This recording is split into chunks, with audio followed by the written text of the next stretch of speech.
Good morning, pop culture. We are live. It is Tuesday, September 11th, 2018. It's 7:45 a.m. and it's time to rock. So today's show is a little different. We don't really get into politics, and we're not going to change that. But today's 9/11. It's the 17th anniversary, and I was thinking to myself about how much it impacted entertainment for such a long time. For many, many years, you couldn't show the World Trade Centers in a video. You couldn't talk about them. It was verboten. And I understand why. But today, I wanted to talk about just some of the impacts that that tragic event has had on entertainment. So we're going to talk about, some of the celebrities who avoided death. We're going to talk about some of the movies that were altered or delayed because of the event. And we're going to talk about the impact it had on my favorite superhero, Spider-Man. So get yourselves ready. Make sure you're working and lurking on your way to work or school. But whatever you're doing, just listen to Good Morning Pop Culture. So good morning to everyone who's here. We got a lot of people. We're on our way to 200 viewers already within just a few moments. Let's see. Good morning to Jez Oldfield. Good morning to Yanis Papadopoulos. Morning to Rowdy Ruffian. American Trent 007. Thank you very much.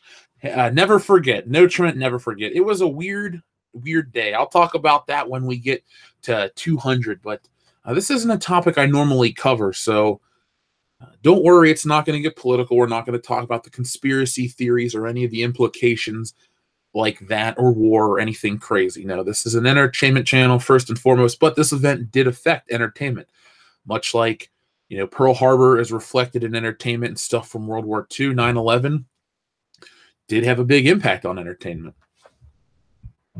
Yes, Cephas. Good morning to you as well. And Darth Primus, we're going to be talking a little more than just that Spider-Man comic, but I'm going to be showing images from that because I don't think a lot of people have seen it. Let's see. Good morning, Americans. Thank you, Luke Favrouk. Favrouk. I apologize. Let's see. Hashtag not my She-Ra. We'll talk about that. I've seen some images. It is god-awful. Don't worry, folks. Just because the title's 9/11 and entertainment doesn't mean we won't have our normal amount of fun here on Good Morning Pop Culture. Good morning to you, Alpha Terranima. Good morning to you, Rico, as well. Good morning to everybody. Brer Fox, morning Tina. Oh, man. I'm excited to be here today. Last night, I worked on more of the comic, so I got a lot more stuff worked on. Tonight, I'm going to show that Twitter art on the High Council, so if you guys haven't had a chance to see it, check it out. It's pinned to our Twitter. If not, I'm going to show it to a very big audience tonight on the High Council, so I'm excited. Bork, bork, bork. Good morning. Bork, bork, bork to you too, King Eric. Oh, ballet dancer. You watched everything out your window. Yeah, it was a tragic day. It was weird. It's one of those events that I remember everything. And I don't mean just like, seeing it on TV. I remember that day vividly. It's odd how big events like that stick in your mind. I was, 2011. I would have been 12 going on 13. So yeah, I would have been 13 that October. I was in the 7th grade at my school. And we were in the lunch room, and some kid was like, yeah, they bombed World Trade Center. I'm thinking, what? And it got, I was like, no, they didn't. So then they took us to church because we went to a Catholic school, and we had to go to the church, and they told us the layout of what happened, and they sent us home. Not really early, but a few moments early. And then I come home, and my mom was redesigning the kitchen. She was putting up wallpaper and stuff. And I remember telling her about it. She hadn't heard about it. And then all the TV channels had taken over with the news. We're talking like Nickelodeon and Cartoon Network and stuff. Every channel was covering that. MTV, everything. And rightly so. It was a really, really terrible, strange day.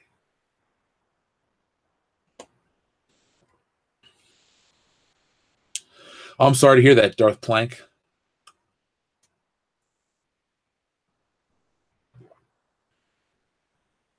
What about Bryan Singer's version of Battlestar Galactica that didn't happen because of 9/11?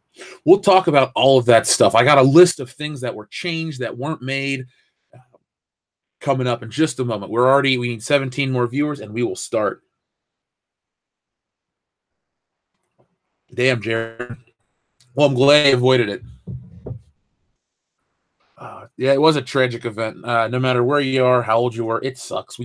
When people die like that, when terrible things happen, it's a garbage situation. There's no way to say it in a nicer way. It sucked. That's all I'm going to say. It was just terrible.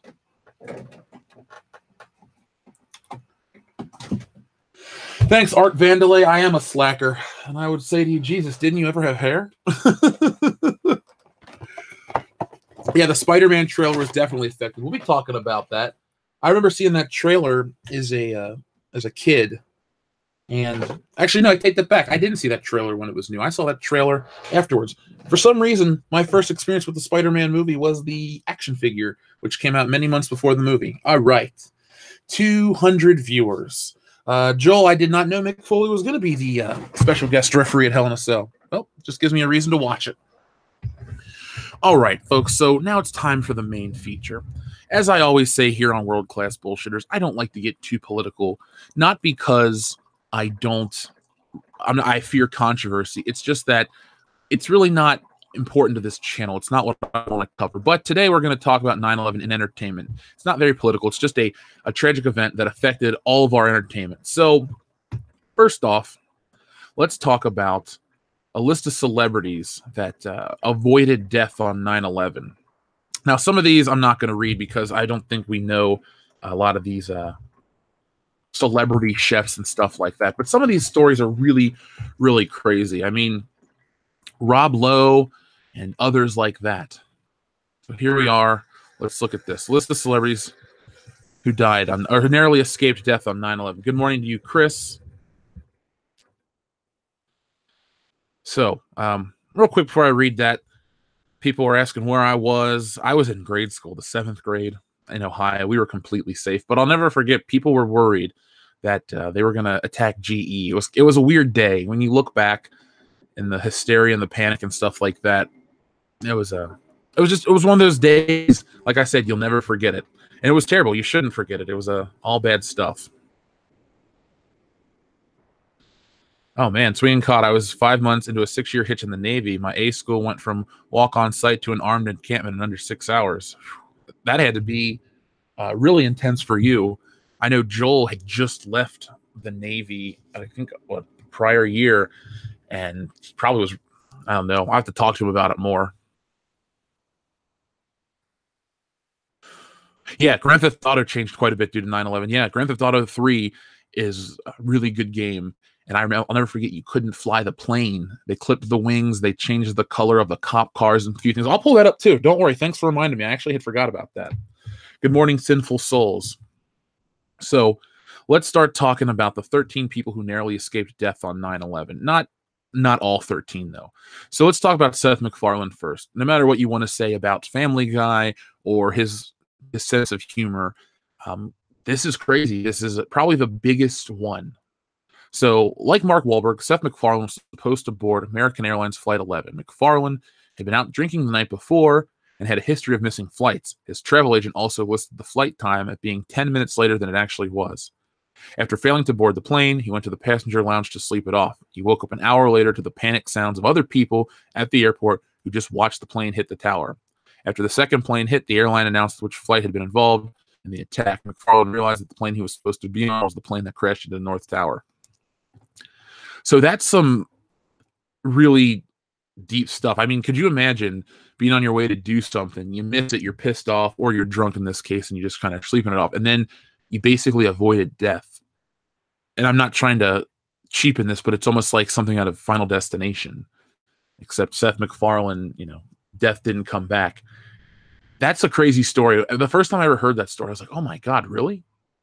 And I guess he's gone on and done all kinds of stuff, but I guess he is the most famous person to have avoided death on that day. I'm sure there are other crazier stories, but his is probably one of the craziest. Mark Wahlberg's is pretty out there too, though. Take it back. Wait till we get to Rob Lowe's. Rob Lowe's is the most insane one. So Mark Wahlberg was supposed to be aboard the same flight along with Seth MacFarlane. Instead, he was invited to attend a film festival in Toronto and decided to charter a jet with some friends. Wahlberg stirred up quite a bit of controversy in later years by claiming that if he had been on the flight, he would have stopped the attacks from happening. He later apologized for his insensitive comment to the families and the victims for those who actually boarded the plane that morning. I think I've heard that comment before. I don't think he said it out of to try to be insensitive. It was probably one of those things trying to say like, oh, well, if I was there, I would have stopped it, trying to play the hero. It sounds cool, and I guess in retrospect, he realizes it did sound douchey, but I don't think Mark Wahlberg had any, ill will when he said that. Sarah Ferguson, Duchess of York, we don't really talk about her. I don't know who Patty Austin is. She's a singer. Wait, is that? Yeah, Patty Austin. That's not okay. So here's a crazy one. Now we always joke about Gwyneth Paltrow. We always talk about how she's unlikable and all that goop.com garbage. But this is funny. Not funny. This is a good story. So Laura Lindstrom Clark. If Laura Lindstrom Clark had run into Gwyneth Paltrow on the morning of 9/11, she may have been in her office on the 77th floor of the South Tower that day. Paltrow was driving home from a yoga class when Clark jaywalked in front of her car. Clark realized that it was Paltrow, and the two paused for a moment, each waiting for the other to move along. Clark missed her train at the St. Christopher station and had to wait for the next one downtown. She emerged from the subway at 8:47 when the first plane crashed into the North Tower. Another one that these three stories, well, I think the Mark Wahlberg ones just, because he's famous, but the Seth MacFarlane and this one are so far pretty out there. And I bet this lady looks at Gwyneth Paltrow, like if she watches the Marvel movies and stuff and thinks, she saved my life. And in many ways she did. In a weird way she did. I don't know the chef, Rob Lowe. Now here's a crazy one. This is the last one we're going to talk about. Rob Lowe was flying home after taping an episode of The West Wing as he normally did. He thought of the flight.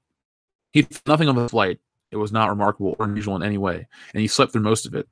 Months after September 11th attacks, however, he received a notice in the mail from the 9/11 plotter Zacharias Moussaoui. Wanted him to be a part of the deposition at Moussaoui's trial. Lowe realized that he had been on the flight with several of the men who planned the terrorist attack that took place on the 9/11.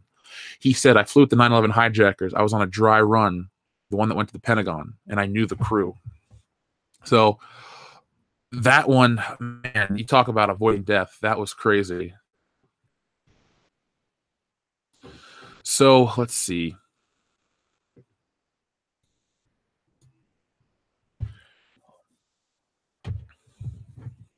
We have a ton of people. Chris Wick says, "Thank you for your super chat, Chris Wicks. The people from the land of Oz are standing by you." Well, thank you, Chris Wick and all the people from the merry old land of Oz. What do we have? The Munchkins and the land of Oz isn't. No, that's the Emerald City I'm thinking of. Thank you.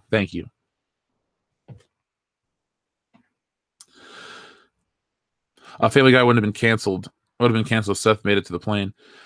Family Guy was canceled though at one point, Darth Primus. So let's see. Yeah, Family Guy was canceled. Or when was Family Guy canceled?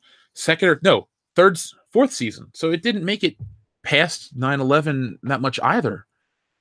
Yeah, Family Guy was still canceled. It came back in 2005.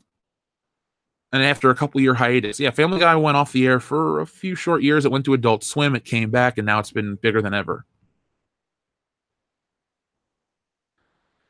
Lucky Larry Silverstein. There's a guy who avoided death. Well, hold on. Let me check out who Larry Silverstein is. I think he was on this list. Okay, Larry Silverstein, leaseholder of the World Trade Center properties, was hounded by his wife to make sure he went to see the dermatologist on 9/11. Her insistence saved his life, because otherwise he would have been on the office of the North Tower on the 80th floor when the plane struck. His two adult children, Roger and Lucy, were also not at work that day. When it was revealed that 3 Silversteins had survived the attacks on 9/11, conspiracy theory rumors started bubbling. Larry Silverstein had been popular since the attacks. He's been embroiled in several lawsuits brought on by the victims, as well as his own lawsuits against United Airlines, U.S. Airways, and American Airlines, seeking compensation for the damages caused by the attacks. Oh, Jesus. A skin doctor helped you avoid death that day. Dank says, "Some shekels for your grieving heart." I mean, thanks. I'm not grieving, but I just thought this was important to talk about, in terms of entertainment. Oh, you meant Family Guy would have never been revived. Oh, okay. Okay. I get it. I get what you're saying. Well, look, these are just some of the celebrities. Oh, wait, hold on. Grand Inquisitor, thank you very much and good morning. James Woods was on a flight with M. Atta, who tried to access the cockpit. Reported it to FBI and nothing happened. Google it. Oh, shit. Okay, that's something I'm going to have to look into. When I was in college, Dustin and I used to watch a lot of videos about this. Reed Palancha, thank you very much. I remember the story of the Wiggles saying happy birthday to the little girl who lost her dad at the towers. So many families were damaged that day. It still brings me to tears. Or it can still bring me to tears. Yeah, it is rough. We've lost family members, but never in a tragedy. Like I said, my dad died in a plane crash, but that wasn't a big commercial thing. It was a private plane. And then I've had family members die to cancer or have a heart attack and stuff like that. So, but I couldn't imagine something like that happening. You still care about the people that are gone, but not like, it's never been like that. It's never hit us before. So yeah, that's got to be tragic. And I can understand that, this day would be kind of rough for people, or you see stuff in movies and it kind of hits you the wrong way. But I've never heard that story about the Wiggles, but it's cool. Two Towers almost changed its name due to 9/11. Oh, I remember, folks, I've never seen all the Lord of the Rings movies, but I didn't know they were going to have to almost change the name. Let's look at some of the stuff that was affected by 9/11 in entertainment. I found this on Wikipedia last night when I was finishing up some of the dialogue for Stealing Solo, and I thought to myself, this is a pretty good topic to cover this morning. Good morning, pop culture. Let's try something new. So this is a list of entertainment affected by the 9/11 attacks. I'm obviously not going to read the entire thing. I'm not going to go into every little detail. We'll talk about Spider-Man a little bit later, because Spider-Man has his own segment. So it says there are roughly 45 films that were edited or postponed due to the 9/11 attacks. So we had Zoolander, where the World Trade Centers were digitally deleted. Let's see. Sidewalks in New York, never heard of that movie. The Men in Black promo for the deluxe edition DVD edited out the World Trade Centers, even though it's still in the movie. Stuart Little 2 deleted the towers. Kiss of Jessica Stein, people I know. Okay, Armageddon. When Armageddon premiered on ABC in around April of 2002, the scene in which the World Trade Center gets hit by meteors and catches fire was edited out because of the similarity to the 9/11 attacks. Okay. I didn't know that. I've only seen Armageddon once on DVD, no twice. And then the 1982 film Home Alone 2 New York features a scene atop the World Trade Center, which was edited out of several television channels. Then a few movies had it added in, like A Very Muppet Movie, A Merry Muppet Christmas Movie, Munich, Rent. A lot of stuff that takes place in the past edits it back in. Like Watchmen takes place in that alternate 1985 where they're there. I think Watchmen was the first time that I went to the movie theater and saw the towers back, and I thought, oh, okay, 1985, this is how it was. I think a lot of us were conditioned to just accept that it wasn't in movies, or they don't show it or talk about it in anything. Now, here's one that I never knew. So the film Collateral Damage was supposed to include Colombian actress Sofia Vergara in the role of an airplane hijacker. Following the attacks, she was cut from the film. The film was also delayed by 4 months due to it being about terrorism. Now, I remember seeing that movie in theaters. I don't remember much, but I remember it being one of the last Schwarzenegger movies that I was excited by. Then again, I was like, 12? Oh, wait, no, 13. So I pretty much liked anything at 13. The Bourne Identity had extensive reshoots due to the fear of the CIA being The Bourne Identity had extensive reshoots due to the fear of the CIA as the antagonist being wrongly interpreted by anti-Americanism, or as anti-Americanism. Early versions of The Incredibles featured a scene where a frustrated Mr. Incredible vents his emotions on an abandoned building, but ends up accidentally damaging the neighboring building as well. This was considered too reminiscent of the World Trade Center collapse, and was replaced with a scene where Mr. Incredible and Frozone rescue trapped civilians from a burning building. Well, I'm glad they made that change, because I love The Incredibles the way it is. Monsters, Inc. originally depicted a building exploding as part of a demolition effort, or decontamination effort, but was replaced with a plasma effect. Oh, okay, they talk about it on the Blu-ray. And here are some of the films that were delayed. A View from the Top, which is that crappy Gwyneth Paltrow movie. Or no, wait, is that Christina Applegate? It doesn't matter. It was supposed to be about Christmas 01, but it was delayed till March of 03. Collateral Damage, The Time Machine, the film Big Trouble, which I don't know. Oh, Tim Allen and Rene Russo, an American gangster comedy film based on the novel Big Trouble. Never heard of it. And Bad Company, starring with Chris Rock and Anthony Hopkins. It was pushed back several months. Let's see what people are saying right now. Luke says, in my opinion, 9/11 was as impactful as Chernobyl. Yeah, Chernobyl, they're both terrible events. No denying that. The thing about the Chernobyl one for me, I know this sounds kind of weird, and I want to preface it the right way.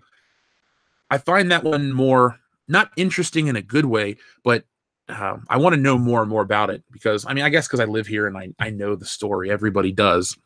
The Chernobyl one, how much do we know? How much was covered up? All that kind of stuff. The Chernobyl event made for a terrible movie, that Chernobyl Diaries, but it's still such an interesting place to me. Obviously, you never want to go there, and it's terrible in terms of impact and life lost and stuff like that. But I know the 80s had some really terrible events happen, and I guess they captured the imaginations of some people in different ways, not in positive ways, but just people want to keep watching it. But Luke, you're 100% right about that.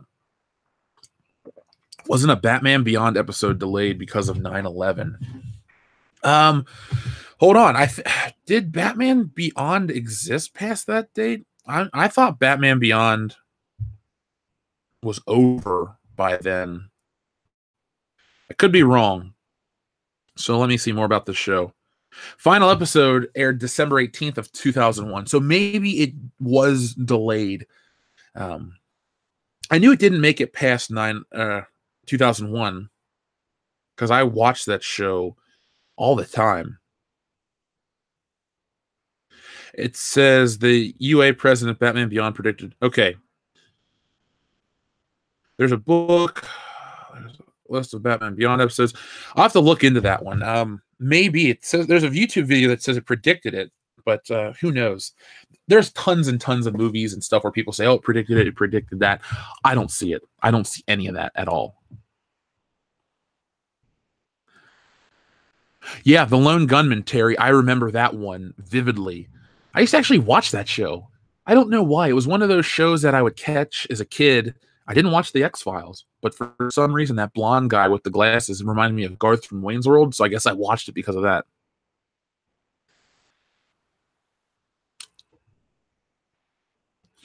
Let's see. Good morning from San Antonio. Well, good morning to San Antonio from Ohio.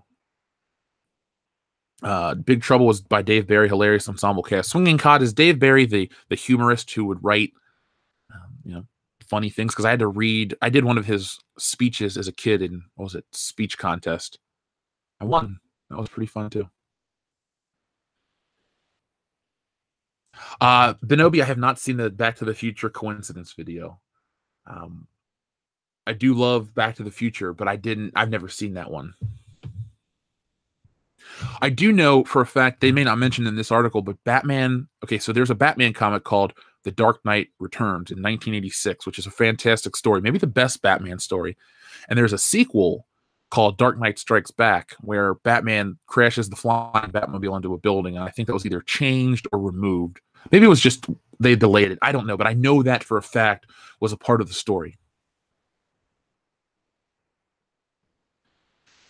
Cesario Japan, thank you very much for your super chat. I remember people cheering the appearance of the Twin Towers in the Mariah Carey movie Glitter while on another theater. Pretty surreal now.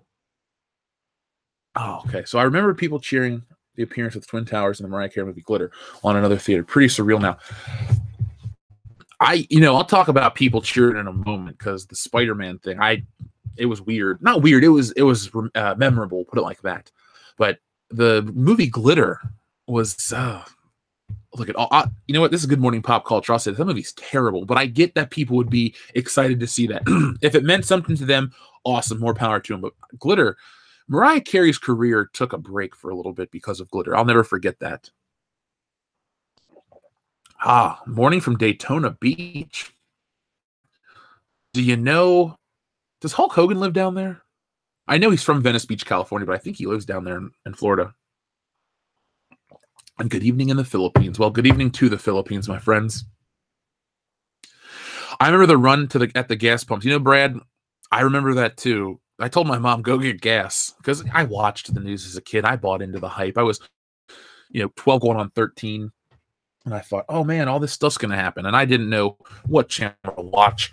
But, I think that was one of those days where it kind of, left and right didn't matter. It was just an event that affected everybody. But I remember that too. Okay. We had somebody 2 hours away from Daytona. Hulk Hogan lives outside of Tampa. Okay. Mariah Carey is a tool. Good morning from Kentucky. Deadpool, good morning from Ohio. You're not too far from me. I remember the anime movie Metropolis having some issues with its U.S. release because of the scene towards the end with part of the city getting leveled, if I recall correctly. I've never heard of that movie. When you say Metropolis, I usually think of the old Fritz Lang movie from 1931 or 20 something. I don't know my old silent film dates. But yeah, it was really touchy for a while. I think we've moved past it to where it can show up, people talk about it. I know there's a lot of stand-up that asks, when do you start making those jokes? That's fine. You do what you got to do. You do you. I think there have been a lot of effects that are still, we're still feeling them. But in terms of entertainment, it's not so verboten to mention it or show it. Or, Robert Zemeckis, speaking of Robert Zemeckis, he made that movie about the guy that crossed the World Trade Centers on the wire and stuff like that. That movie couldn't have been made, before, I don't know, 2011, a nice 10-year break.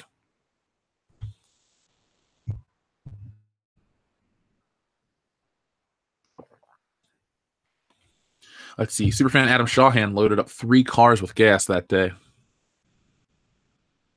The anime is loosely based on that. The same guy as Astro Boy made it. Oh, okay. I know Astro Boy. Everybody knows Astro Boy if you're even some form of a cartoon fan.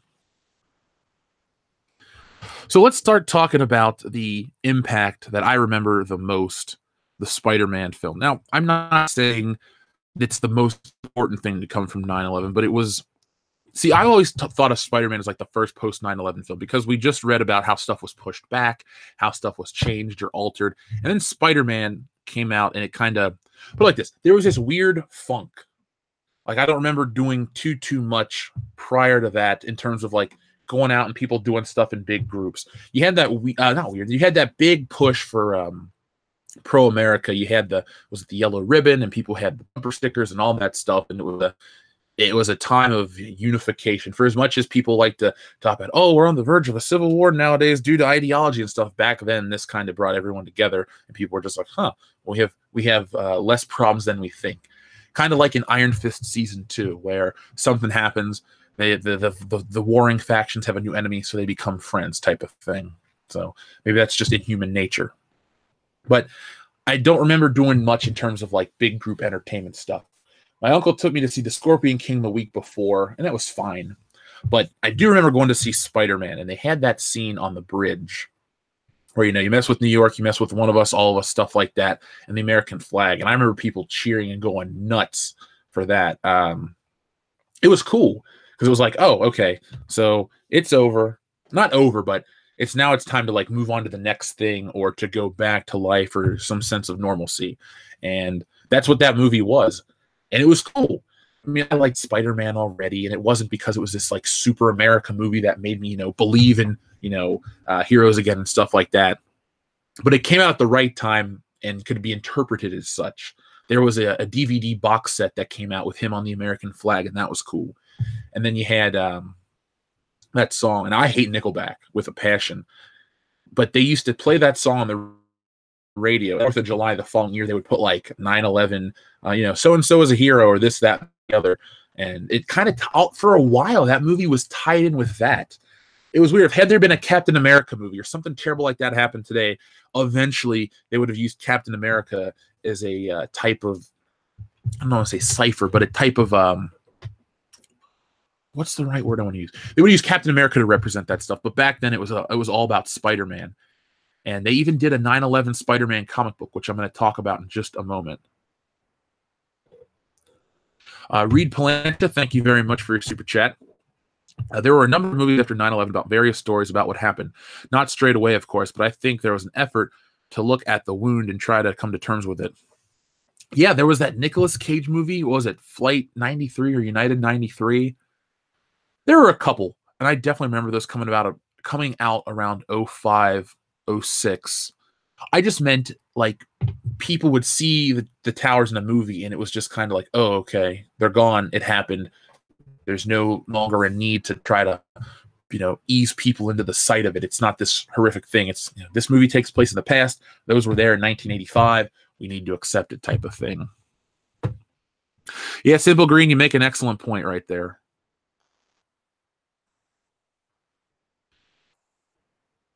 Oh, it's fun that you're late, Richard. We're just getting into the meat of the show, talking about the effects of 9/11 on Spider-Man and how Spider-Man is New York superhero. And back to the movie's comic book, they had a movie poster from Spider-Man for 2001, and it featured Spider-Man looking up. It's like, I'll show it to you real quick. Let me just show it to you. It features the trade centers in his reflection of his eyes. And it's a cool poster. It's out of print. It was taken out of movie theaters. It's really rare, but here it is right here. If I can get it. You can see it right here. I don't think I can find a decent resolution on. All they did is, oh, here we go.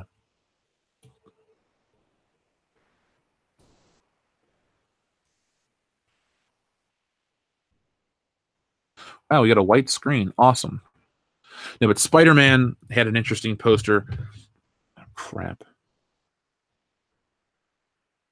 Gotta love live radio, folks.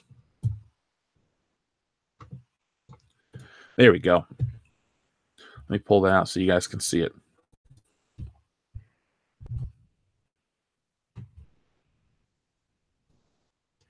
La la la, listen to the clicks. La la la, here we go. So there you go, right there in Spider-Man's eye, you can see the two towers. And they took it back and they photoshopped out the eye. Well, not the eye, but they photoshopped out the reflection, and then this movie poster stuck around. But again, even being the big Spider-Man fan that I am, I didn't see this or remember this. Maybe because I was a kid and I was busy with wrestling other stuff or trying to draw Spider-Man.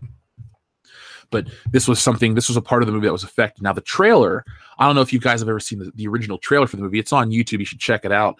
But it's about a bank robbery, and these guys rob a bank. They run out. They get into a helicopter on the roof, and then they're flying around the World Trade Centers, and all of a sudden they get pulled back, and there's a giant spider web between the two towers, and the helicopter's stuck. And then it shows the scene of Spider-Man turn his head, shoot his web, and swing into the camera. It says something, prepare for the ultimate spin coming 2002. And that was it. That was obviously pulled from theaters and stuff like that. I can understand why back then. But I remember watching that in high school thinking, man, that was a cool trailer. And then I always wondered if there was anything more cut from the film, but I can't really find anything else. Let's see. There's another one, says Brad. Another poster with him in it. All out of bubblegum says, today is my birthday. I stopped celebrating after that day. It just doesn't seem right to me. All out of bubblegum, I understand that. I'm still going to wish you a happy birthday personally. But you got to do what makes you feel right. I don't think it's wrong to celebrate your birthday on this day. I mean, maybe the day itself in 2001. But I mean, stuff happened. Here's an example. My birthday is the same day as my uncle's death. I have an uncle that died in 1979. Never knew the guy. I was born in 88. But he died on October 21st, 1979. And for many, many, many years, that was a dark day for the family. And then I was born a few years, 9 years later, and nobody really talks about that date as a terrible day. So, over time, the wounds will heal. So don't ever feel bad about, oh, my birthday is on that. You do what you got to do. Don't ever, let me make you feel bad about your decisions. But I wouldn't feel guilty. Just, my advice, I wouldn't feel guilty about celebrating your birthday. We've moved past it. It's not, yes, it's a day of memorial, but it's not a day that you have to be embarrassed that it's your birthday. That poster is from the front of my DVD copy. But okay, so Pete, what part of the world are you in? Because here, the Spider-Man DVD covers way different in the U.S. You may be in the U.S. Who knows? But I'll tell you that the one I have, the original DVD release, is a completely different cover. I'm going to pull it out, look at it, and make sure I'm not talking out my ass. Yeah, it's him crawling up the wall, which is a very famous shot, too. They also changed the final fight from Spider-Man 2. They originally took place in the Twin Towers with Electro. Yeah, Primarch Sanguinius. I remember that because I played the demo of the game. Now, I'm not saying that the demo had you on the final battle, but I've seen videos on YouTube where they took the game back, they recalled it, and they changed the ending. That was another thing that changed big time. I remember that. Today is my birthday. Well, happy birthday, Billy Ritchie, from all of us here on Good Morning Pop Culture. Good morning from all of us on the World Class Bullshitters channel. Make sure you enjoy it, man.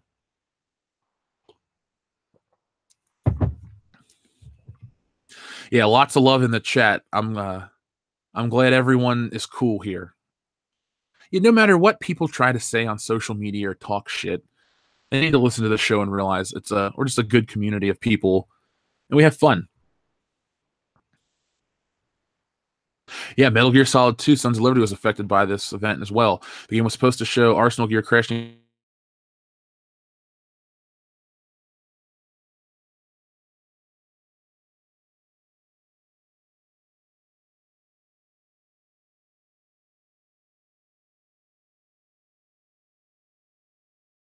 Three.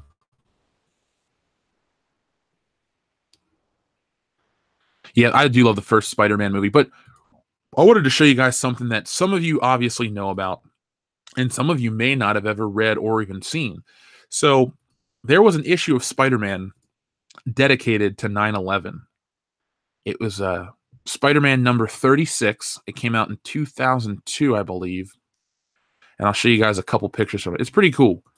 It's obviously it's terrible what happened, but it's a cool reflection on the events. And it's you just got to read it for yourself. I don't have a link to it, and it's not the cheapest issue. I got lucky and picked up a used copy for maybe what, $30. Oh no, I had a half price bookstore coupon, and I got it for $15. So I do have the issue. I got it on the cheap. It's a great read. I remember reading it in the store when it was brand new at Media Play, that store I always talk about. But yeah, there was a Spider-Man 9/11 issue.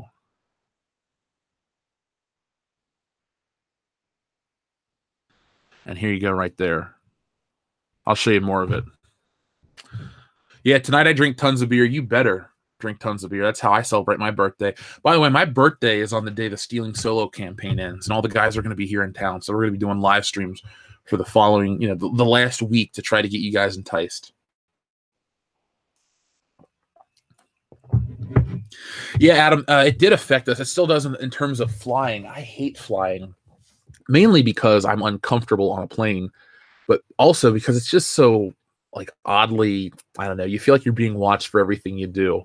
All I want to do is get my stuff on board, sit down and listen to music or read the book. I usually will take a James Bond novel with me on a flight. I'll never forget, I flew to Texas in 2009 for 2009 for WrestleMania.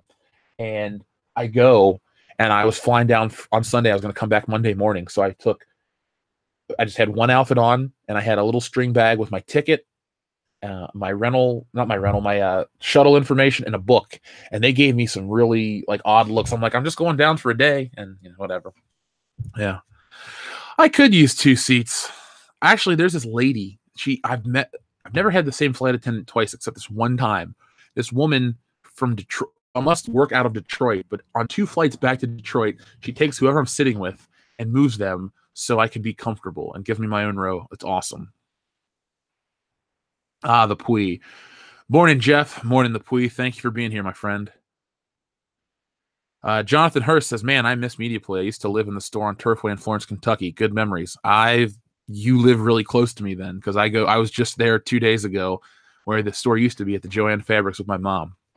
So we're in the same area. I used to go there quite a bit. I remember going to that Media Play and seeing the old Spider-Man dolls from the movie with the Tobey Maguire heads. It was weird. Matt C. also has a birthday with me. We share a birthday with Carrie Fisher, rest in peace. Also Kim Kardashian.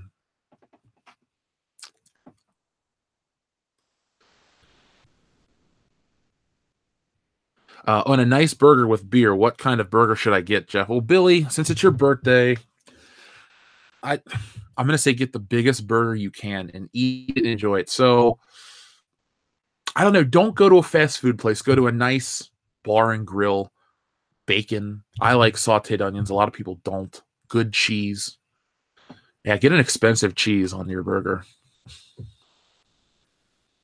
One of my friends gave me the Spider-Man Deluxe DVD as a birthday present. However, the edition actually came from the UK. Oh, okay. So that's why you have a different cover. Just checking. Because I have, believe me, I have every version of Spider-Man, and I never have seen one with that.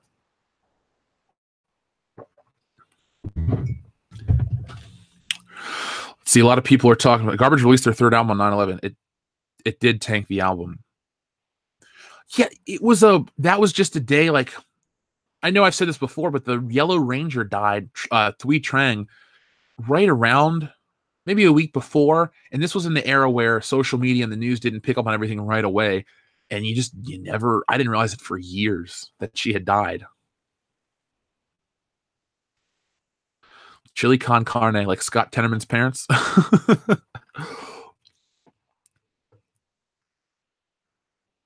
Oh, a 4-cheese Whopper. My God, you're making me hungry. I haven't eaten breakfast yet. I'm on an intermittent fasting kick, which is working great, but I don't get to eat for another 3 hours and 33 minutes. And you guys are just making me so damn hungry.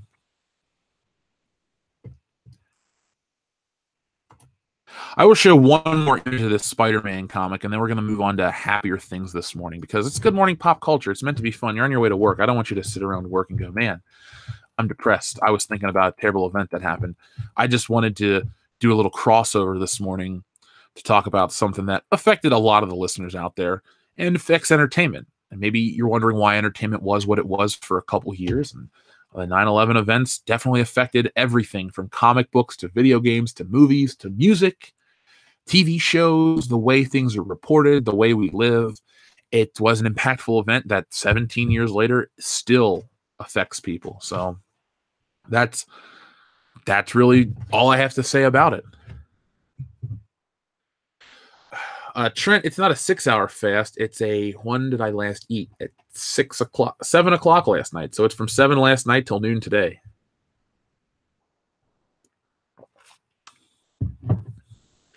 Let's see. Good for you. Road to healthy living. It works. I can promise. How long fasting are you doing? I usually fast from dinner till lunch. I've had good results. I'm feeling a lot better, looking better. I'm glad I made that change. Let's see. Good morning, Jeff. Did you ever get the Superbit edition of Spider-Man? I used to have every version before I upgraded to Blu-rays. Yep, I have the Superbit. I bought it at a Suncoast on a clearance. Never opened it, and I don't know where it is.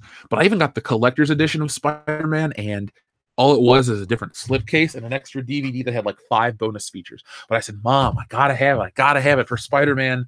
You know, every copy of Spider-Man. And I had that, and it was dumb.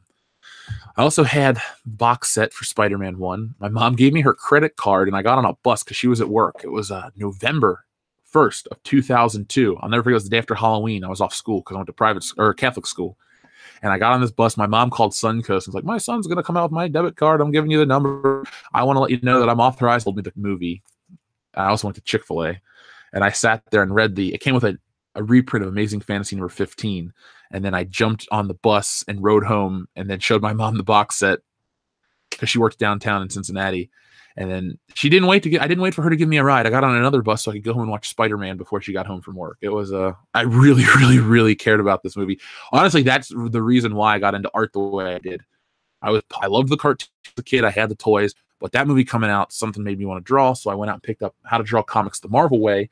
And that really started my obsession. If I had $1 for every picture of Spider-Man I've drawn, no joke, I could have paid off a good chunk of a student loan. Seriously, I know the character better than most professional artists. I'm not saying I draw better than most professional artists.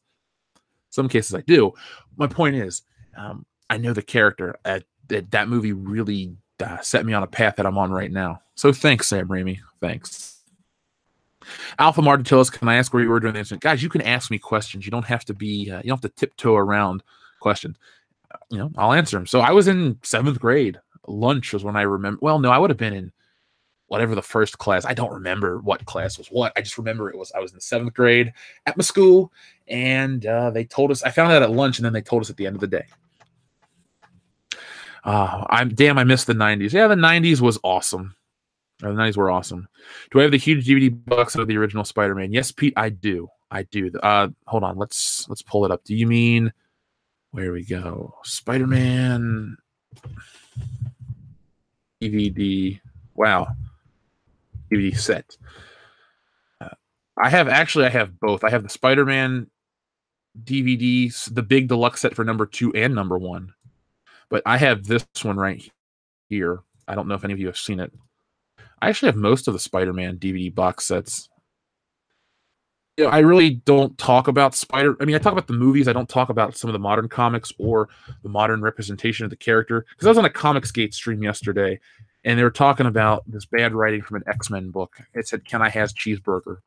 And I was thinking to myself and Doug Naples was talking about how you can't just take pop culture references and make them a dialogue. And I thought, it used to work with Spider-Man, but not anymore. So it saddens me to see how bad Spider-Man has turned out. That big box was great since it came with a piece of film. Yep, I remember that. It was the one where Spider-Man does he dodges the razor bats from the Green Goblin in the fire. That CGI was so good back then. It still holds up. I thought that was really, a guy. No, it was CGI. James Cameron's Spider-Man film had a final battle with Electro and Sandman on top of the World Trade Center. Darth Primus, I've read what the script was for that movie and seen all of the art that they produced for it officially. Glad that movie never got made. Say what you guys want to say about the Raimi films. They're cheesy to this or that. But the first two got the character of Spider-Man down. Much more than James Cameron. Much more than anyone could have done. And much more than anyone has done since. I still stand by that. Suncoast was designed to separate teenagers from their money in the 90s and 2000s. For Apollo Creed, when I was in college in 2007, I used to take whatever little money I had left over, go up on the bus to Suncoast at the Meridian Mall in Lansing, Michigan, and I bought anime DVDs or other shit. I bought Halloween, whatever anniversary edition would have been out. It was a great store. It's gone now. We used to have the last one in Ohio here. It's gone. Oh, Raul Valdez, I remember Y2K. Funny Y2K story was at my aunt's. So as a kid, I would go to my favorite aunt's a lot for all the holidays because she would have us over for Christmas Day or she'd have me over for New Year. It was cool because her kids were a lot older than me. And I'd go over there. She'd pick me up. She'd be like, whatever you want to eat or drink on that night, she'd get me. So I'd get pop and she'd get like those TGI Fridays, potato skins and cook and do all this stuff. So Y2K 99 to 2000, we had more. My mom was there because usually my mom worked on New Year's. For a while, she was a bartender, so she'd work these parties and make really good money. But on that year, she was there with us, and I'll never forget. We were watching the local news after the ball dropped, and this woman went to the ATM on the news, and the ATM didn't work, and we just looked at each other and laughed. That's the only Y2K thing I remember. What the Sith is this Spider-Man art day? Yeah, I do need to do some art days here on the channel. Don't worry, I'm going to do it. Have you noticed? I said I would do everything. I'd have single videos, I'd have the show, and I'd have art and updates for the comic book, which I've had.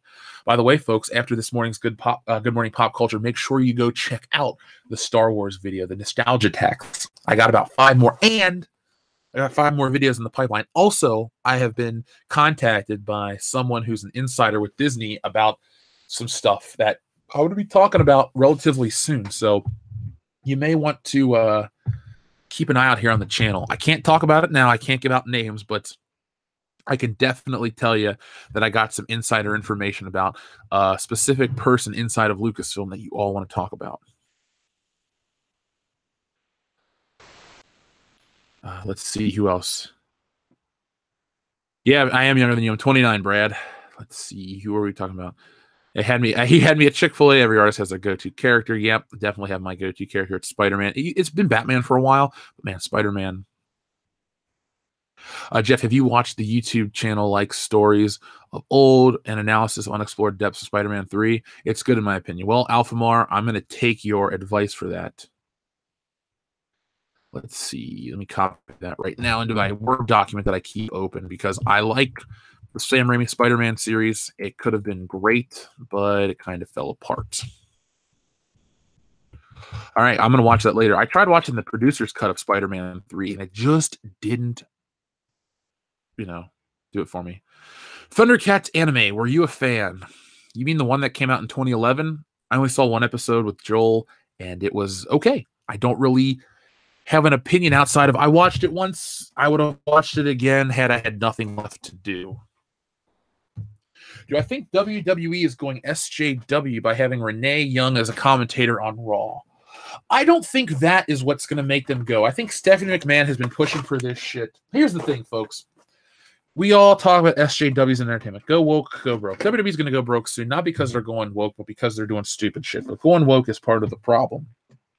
They have this all-women's pay-per-view coming up. I don't have any problem with women's wrestling. There are some women who are better than the men. They don't really cut the greatest of promos, but overall, there are some really talented ladies that have worked in the WWE. Chyna was probably one of the best. Maybe not the best wrestler, but the most important and impactful. They're so desperate to be woke in this new modern era that they're bringing back women that were considered terrible wrestlers just so they can have a roster full of women perform. That just goes to show you how fake their SJW, hand-waving gestures. It's like, hey, guys, look at what we're doing. No. I don't buy into that shit at all. So pop culture theater, I don't think it's Renee Young. I think she's qualified for what she does. She's fine. I don't like the other shit that they're doing.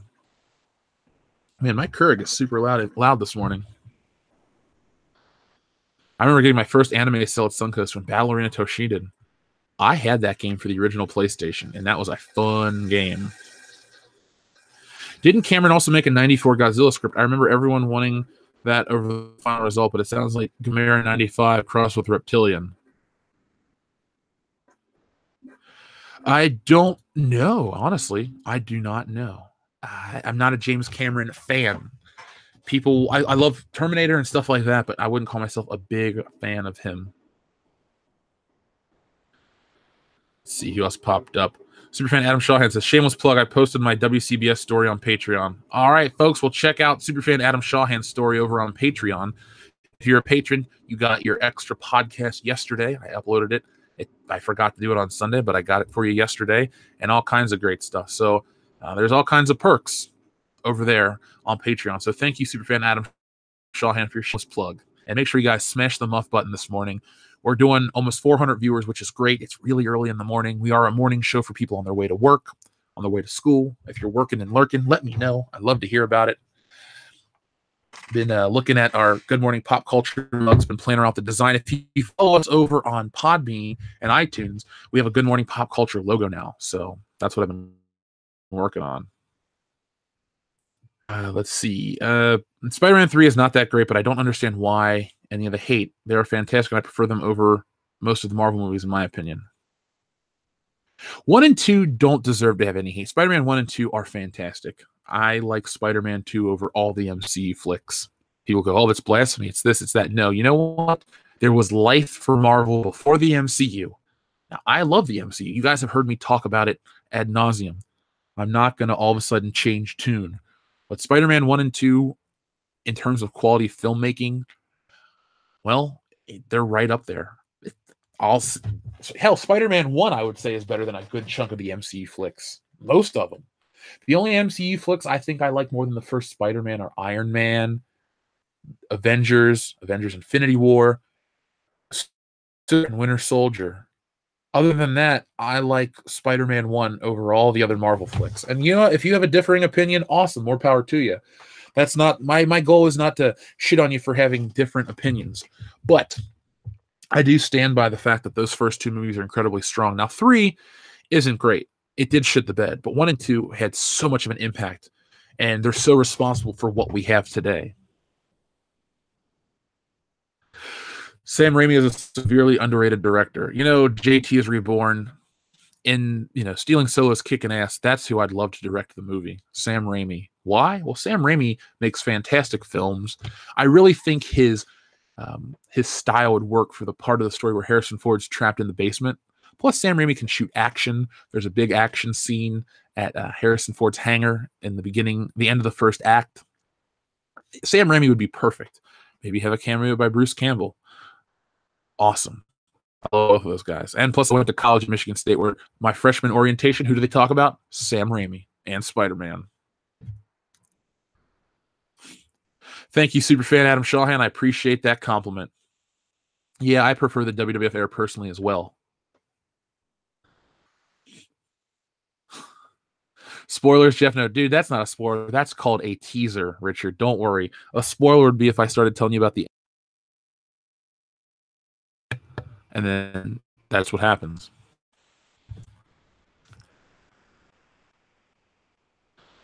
I think Richard Donner would also be good for stealing Solo too. I would love to have Richard Donner. Richard Donner, I don't really talk about, we joke about it on the show, but Richard Donner's one of those directors where I just was like, oh man, almost everything you've ever made. I mean, from the Twilight Zone episodes to your movies, you just made fantastic work. And Richard Donner's one of those directors where I didn't even realize how much I loved his work until I got on this show. Like, I always liked Superman from 1978, and I always loved The Goonies, but that was about it. Then I realized he directed Nightmare at 20,000 Feet, which is the best Twilight Zone episode. The dude never... And then Lethal Weapon, I fucking love those movies. Brad Norris, thank you for your super chat, my friend, and good morning. Sam Raimi wanted Sandman as the villain. Studio forced him to put in Venom. Yes. Avi Arad is very responsible for the Venom inclusion in Spider-Man 3. Also, if Venom fails, this movie coming out in October, wow, that's next month already. Avi Arad's to blame. Avi Arad and Laura Ziskin were the two producers on the Spider-Man films. And they really kind of strong-armed Sam Raimi into making something he didn't want. I did not want Venom at all. You know how old I am. I'm 29. Venom was the main Spider-Man villain when I was growing up. He was part of the cartoon, which it's funny. People act like he was in every episode. He was only in like 3 or 4 episodes of 68 episodes or something like that. So Venom appeared less than Doc Ock, I believe. Venom also had that video game with he was in Maximum Carnage, Separation Anxiety. Venom was a big deal in the 90s. I just never got into him. For some reason, Dr. Octopus always hooked my imagination. The tentacles, that look, he was kind of fat and ugly, and somehow he was able to beat up Spider-Man. I just, it always interested me. That's why I like Spider-Man 2 so much. But Raimi is a classical Spider-Man guy. I put out a video last July about 5 things you didn't know about Spider-Man, and the last one, number 1, was the Sam Raimi films are closer to the comics than you realize. And nobody really watched it because our channel didn't have the viewers back then. But I broke it down panel by panel, frame by frame, how accurate they are in terms of visual representation, character designs, the age of Peter Parker, which is supposed to be appropriate, all those things. And then the studio fucked it up with number 3. Get Dan Aykroyd stealing Solo. I would love to get Dan Aykroyd as a background character. Dan Aykroyd's so cool.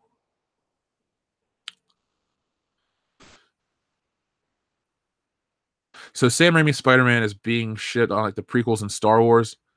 Well, I wouldn't say it like that because Sam Raimi's Spider-Man was a huge deal when it came out and people loved it. Same with number 2. I'll never forget Wizard Magazine put out an article in 2003, maybe early 2004. They ranked every superhero film, and Spider-Man was number 2, and X-Men 2 was number 1. Just goes to show you how opinions and stuff changes. But no, those 2 Spider-Man movies were highly regarded, and I'll never forget being at a TGI Fridays with my mom, and there was a commercial on where they would do commercials like Spider-Man has now roared past $480 million worldwide and all this shit. I'm thinking to myself, cool. It was a big deal. That was the first really big superhero movie of my lifetime. People say, well, what about X-Men? X-Men was out and it was popular, but it wasn't as popular as Spider-Man. Much like Blade and Spawn and all the other Batman movies. They were big. They were popular, but they weren't this big. We're talking like Spider-Man outdid Star Wars. The only other thing I think that outgrew Spider-Man was Lord of the Rings. And 2002 was a stacked year for film. Even if you don't like these movies, you had a Star Wars movie, a Spider-Man movie, a James Bond movie, a Lord of the Rings movie, and a bunch of other shit. I believe Blade 2 came out in 2002. 2002 was a stacked year. Also, it was a stacked year for video games as well. It was a really good time to be a fan of just entertainment. 2002 was one of those, golden years. Maybe everything doesn't hold up, but it was awesome. Benobi, I read your message about Laura Schuler Donner. I responded back. Have I thought about doing a horror fan film watch party in the next month? I haven't, but I am now. I'm gonna do tons of stuff in October that's horror related. Now, don't think you're gonna skip the channel for the month of October because you don't like horror. Look, a Good Morning Pop Culture won't change. The podcast won't change. Just imagine extra stuff. You'll still get your daily videos, but the weekend streams will be horror related, and we'll do some extra content too. Let's see what else. Somebody said something about the Twilight Zone. Did I? Oh, details on the Twilight Zone watch party. We're gonna do 2. I'm going to do my personal 5, and then I'm going to do a fan 5, and I invite people on to watch them with me, and you tell me why you like it when we break it down. Now, if you're a Twilight Zone expert, and you have a good microphone and you're fun to listen to, I might have you on for all the episodes of the Twilight Zone stuff. So all you got to do is contact me, email or Patreon. Just Twilight Zone is the header. Mysterio's my boy. Yes, Mysterio is a great character. And yeah, I said great. I love him in the Spider-Man game from 2000, where he gets really big, and then you beat him up, and he gets really small. Would I consider Mark Hamill a narrating role for stealing Solo? Yeah, if Mark Hamill comes to you and says, "Hey, I liked your story. I'd like to be a part of it," you say yes. You show the man the respect he deserves. I don't care what they did in The Last Jedi. Mark Hamill was opposed to it, and you give the guy a break because he is Luke Skywalker after all. You just shake his hand and you say, "Thank you, Mark." And you say, "Only if you do it in the voice of the Joker." And then he laughs and I'm just joking, but could you say it in the voice of the Joker for me once? That type of thing. So, yeah, of course Mark Hamill would be awesome. Lethal Weapon was interesting, and the final fight showed Mel Gibson using a triangle choke to finish off Gary Busey, thanks to Rory and Gracie being an advisor. I didn't know that, John Lance. I did not know that at all. I've seen Lethal Weapon a bunch of times. I got them on Blu-ray, all of them. I did not know that's because of how that was. How are Spider-Man 1 and 2 on Blu-ray? Look good, worth buying? Well, Jonathan Hurst, I have all the Spider-Man films on Blu-ray, and guess how much I paid for all of them combined? $7. Spider-Man 3 was a free Blu-ray when I purchased The Amazing Spider-Man on the Xbox. The only reason I bought the game, and you're thinking, Jeff, I thought you hated those movies. Why would you buy the game? Well, because if you bought the game, you could get the Sam Raimi costume. And I wanted a Spider-Man game with the Sam Raimi costume swinging around the city. So I did, and I loved it. Well, I liked it. You could get any Spider-Man movie for free on Blu-ray. They only had 3, so I took it, even though I don't like it. Then I was at the mall, and they had Spider-Man 1 on Blu-ray for $4.99, which I bought. And then Amazon had Spider-Man 2 on Blu-ray for 78 cents. And so I purchased that too. But to answer your question about the picture quality, they get progressively better, but they're worth it. Spider-Man 2.1 is the cut I always watch. It looks better they're all better than on DVD. If you can get them real cheap, which you can, I get them. You know what? Get yourselves the 4K box set. There's a 4K box set that came out. Go that route. It's worth it. Now the CGI isn't going to look magically new because it's 16 years old at this point, but it's worth the purchase.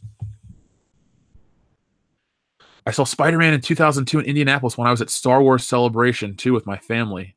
Oh, Juice Day. Now that sounds like a nerd fantasy right there.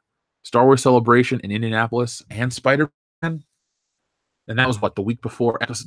Episode 2 hype must have been at an all-time high because that was 2 weeks after Spider-Man came out. So it would have been 2 weeks after you went and saw it. I saw Spider-Man back-to-back weekends. I had to.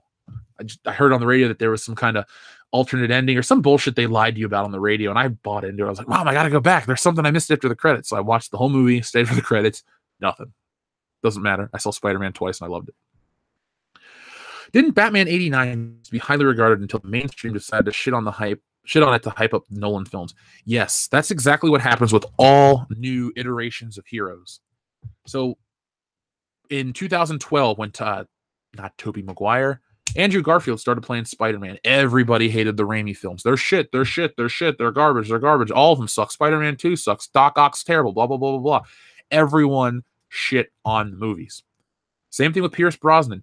Die Another Day is bad. Spider-Man 3 is bad. See, they have the misfortune of having their final outing be terrible, but up until that last bad outing, everything was fine. And unlike every other actor that played Bond, they all got a mulligan. You know, Roger Moore had Moonraker and Octopus, you know, all these bad movies. Well, he ended on A View to a Kill, which was pretty decent. Timothy Dalton, License to Kill isn't as bad as Die Another Day. Connery got to come back and do one. All of them. Craig gets to do as many as he wants. But in terms of Batman, yes.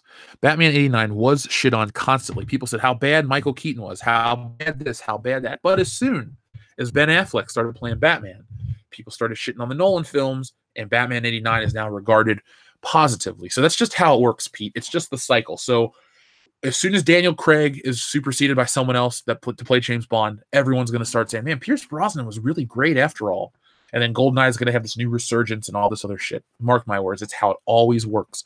Same thing with Tobey Maguire now. People are giving that Tobey Maguire love back because Andrew Garfield's been replaced with Tom Holland, and people realize that, hey, Tobey Maguire was whatever. So it's just how it always works with these things. Brad Norris, thank you very much for Super Chat. Create a time machine and go back and get a young Mel Brooks to direct Stealing Solo. Now, guys, if we can raise however much we need to rip off the Libyans, as well as a DeLorean, and to hire the services one Dr. Emmett L. Brown, yes, we will. I would love a young Mel Brooks to direct it. There are a lot of people out there that could do it. Maybe Sam Raimi is not the biggest Star Wars fan. I'm just going for visual style.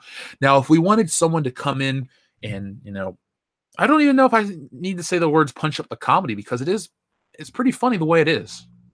You'll all laugh. But yeah, young Mel Brooks would be ideal. Hell, even maybe old Mel Brooks. Maybe he decides we'll call him up personally, because I know everybody in Hollywood all of a sudden. We'll call him and be like, yeah, sure, I'll do one last movie. It'll be Stealing Solo, Spaceballs 2. And because he's involved and everyone gets involved. And I stand off camera every day with a big ass smile on my face, because this thing I wrote on a podcast as a joke is now a real thing.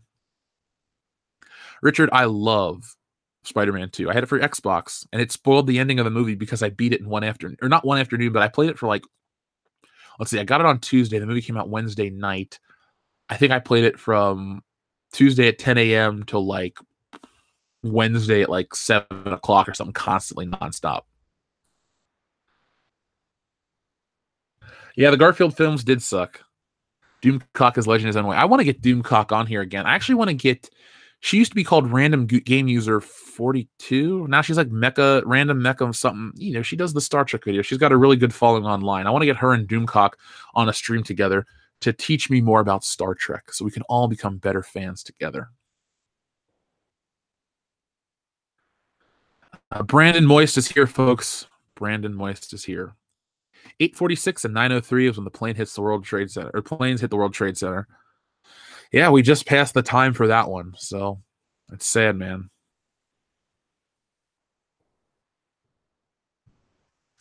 Well, I sent a copy of Stealing Solo to Harrison Ford, of course. Of course.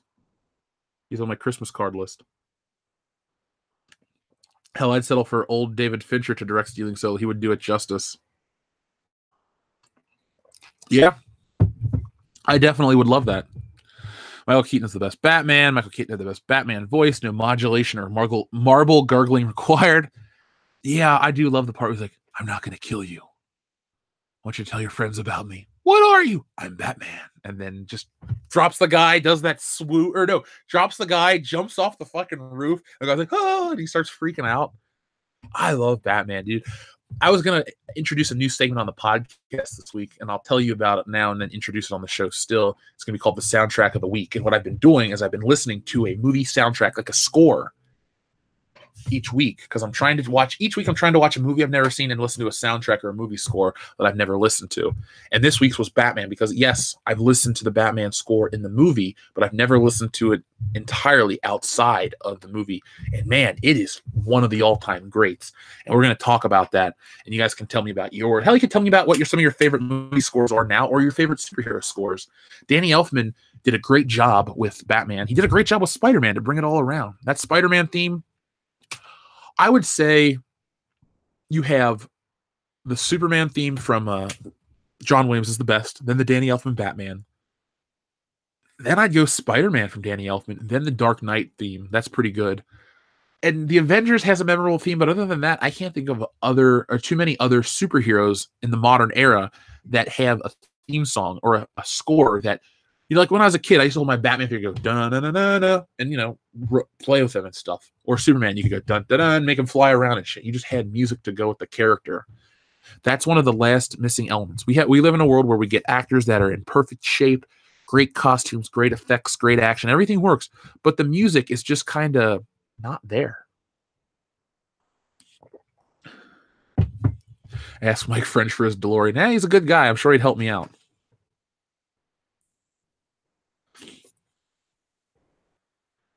Let's see. Just tweet them a schedule. Both are cool like that, says the DJD show. I will. I got to send out a tweet. I didn't. I just had that thought last night because Doomcock made a really nice tweet about, all of us in the High Council community. And I was like, yeah, Doomcock is such a legit dude. And then I watch random game users' videos. So I'm like, I want to talk to her too. Let's see. All Out of Bubblegum. I think Stealing Solo done as an animated film, like old Scooby-Doo cartoons, would be kind of cool. I think that'd be cool too. I think we could do all kinds of cool stuff with it. It's a cool story. It's a fun story. My ultimate goal, obviously, is a real movie with the real guy. The reason I would like that too is because you could, he could make a couple calls, and we could get a lot of the, some stuff in there too. Maybe we could get, the original suit or some of the old props because he has the pull. Okay, Wonder Woman has a good theme. You're right. You're shortchanging a lot of good movies that have good scores. Dion, again, you never listened to the full statement. I'm talking about superhero movies. I'm not talking about all movie scores. I'm talking about superhero movie scores. Because whatever you like from the Star Trek movies, fine, but Star Trek's not a superhero flick. Indiana Jones theme is awesome. Yeah, but again, I was just making it because we were talking about the Spider-Man movies and we're kind of rolling it all together. Let's see, non-superhero movie scores from the last couple of years. What's awesome? Baby Driver is a soundtrack that's just different, but I like that. Planet of the Apes had some cool music in it. Yeah, I'm just going by straight up superhero movie scores because those iconic characters, don't have a theme song anymore. Bond has the theme song. Beetlejuice has a theme song. What does Deadpool have? They have other songs, and that's fine. It works with the humor. I don't expect them to have the big, but Back to the Future, which is mostly a comedy, has a big theatrical score to it. It works. I think when you put that type of music with a movie, it builds it up to another level because, people were trying to copy Star Wars back in the day. Star Wars had that music. Well, Back to the Future is in the same pantheon with Star Wars and Indiana Jones and all that stuff. Is it the music that does it? No, it's a great story, but the music is a part of it. It hits you on a psychological level that you don't realize. But the Wonder Woman theme is damn good. I will say that. 1960s Batman. I love that show so much. Stealing Solo in a Ralph Bakshi animation style would be dope. Yeah, it would be. I do want the project to be made into a package where the most people will watch it, though. Ralph Bakshi Entertainment is, cheaply done, rotoscope. It's fun for the kitsch value it has, much like the movie Heavy Metal.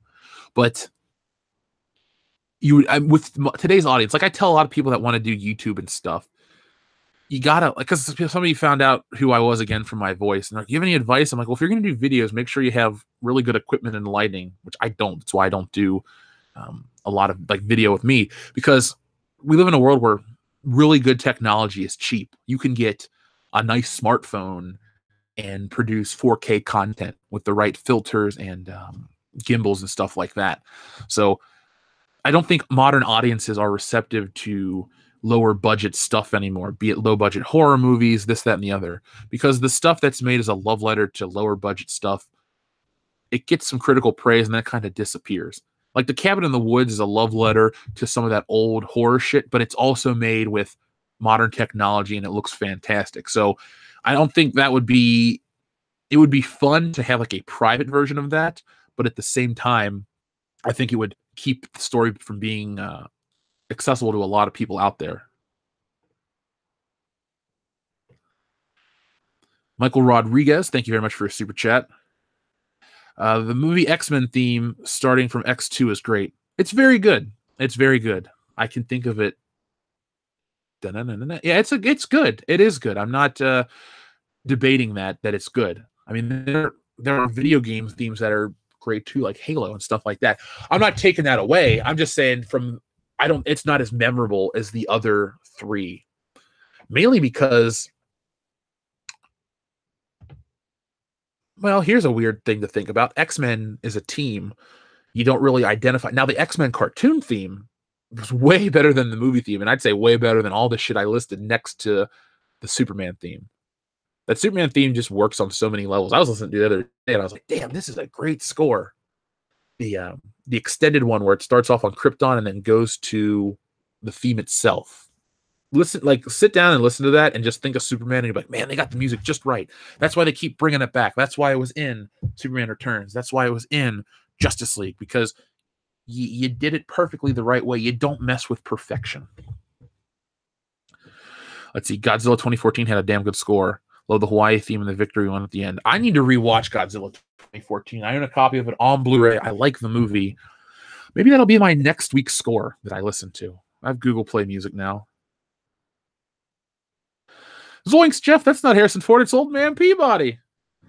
That'd be funny. I told you guys when I was a kid, that ending to Wayne's World always threw me off. Still love Batman Mask of the Phantasm score or soundtrack. It's one of the best Batman films ever made. It is a great movie. I got it on Blu-ray and DVD. I love it so much. Who would you classify as a modern day John Williams? You mean like in terms of I don't think there is a modern day John Williams. Hell, John Williams is even John Williams, if you know what I mean by that statement. Because let's look at his work. He goes from like Jaws, probably did something between that. Then he did Star Wars. Then he did Superman. I think he did Close Encounters of the Third Kind between Star Wars and Superman. Then he does Empire and Jedi and Indiana Jones movies. I think he did E.T., all kinds of stuff. He did Schindler's List in the 90s. Like, there's no equivalent to John Williams because all the music's great. All of it. You have your Hans Zimmer scores, but sometimes they all sound the same. You know, brrr, that's a Hans Zimmer score right there for you. Inception, Batman, all that shit. There's no equivalent, I guess. That Michael Giacchino guy's decent. I like the Rogue One score. The Imperial theme from Rogue One's pretty good, actually. And he did Star Trek, and that was good. So I guess that would be who I would say. Yeah, Alan Silvestri's score from Back to the Future is epic. Everything from Back to the Future is epic. I jogged to the Duel of Fate soundtrack. Every time I hear that, I want to start a fight. Like Dion and I have sat down and like listened to the music, and we kind of look at each other because we're just like, yeah, and we're thinking about the fight scene in our head, like that part when the trump's like da da da da da da da, and he kicks Darth Maul off the platform, or Darth Maul kicks Obi-Wan off the platform, and they run down the rampway. That is cool. That is a cool score or a cool theme.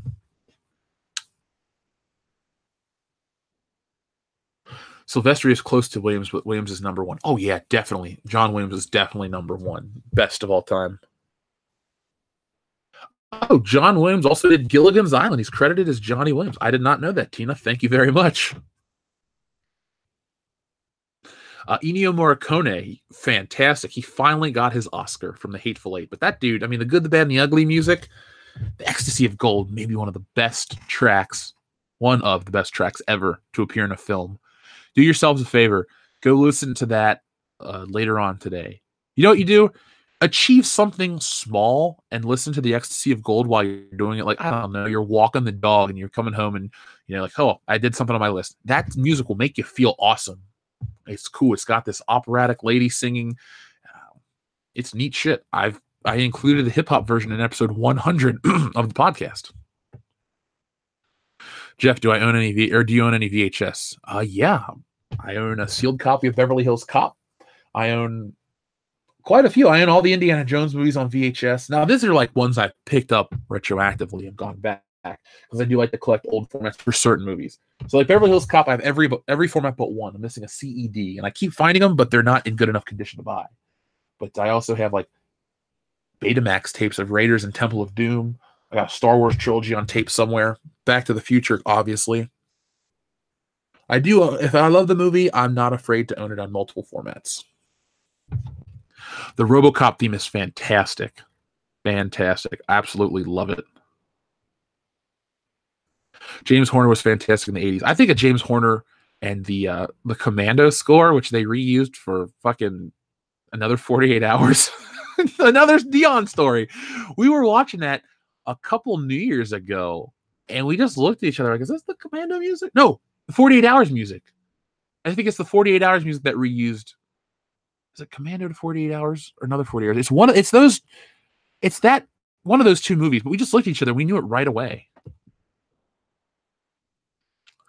Michael Rodriguez, see Shin Godzilla, the musical throwbacks ruled. I need to watch that one. I love Godzilla. I know a lot of people have asked us to do Godzilla content here on the channel, and we're going to. We got to get through the horror stuff in October. We're going to do Tales from the Crypt, Twilight Zone, Carpenter, all kinds of fun stuff is going to be done that month. Is Dion moderating? No. I don't know if he has the power. I'd give it to him, obviously, but he's not. He's at work. He's working and lurking this morning. Kendo is our moderator, though.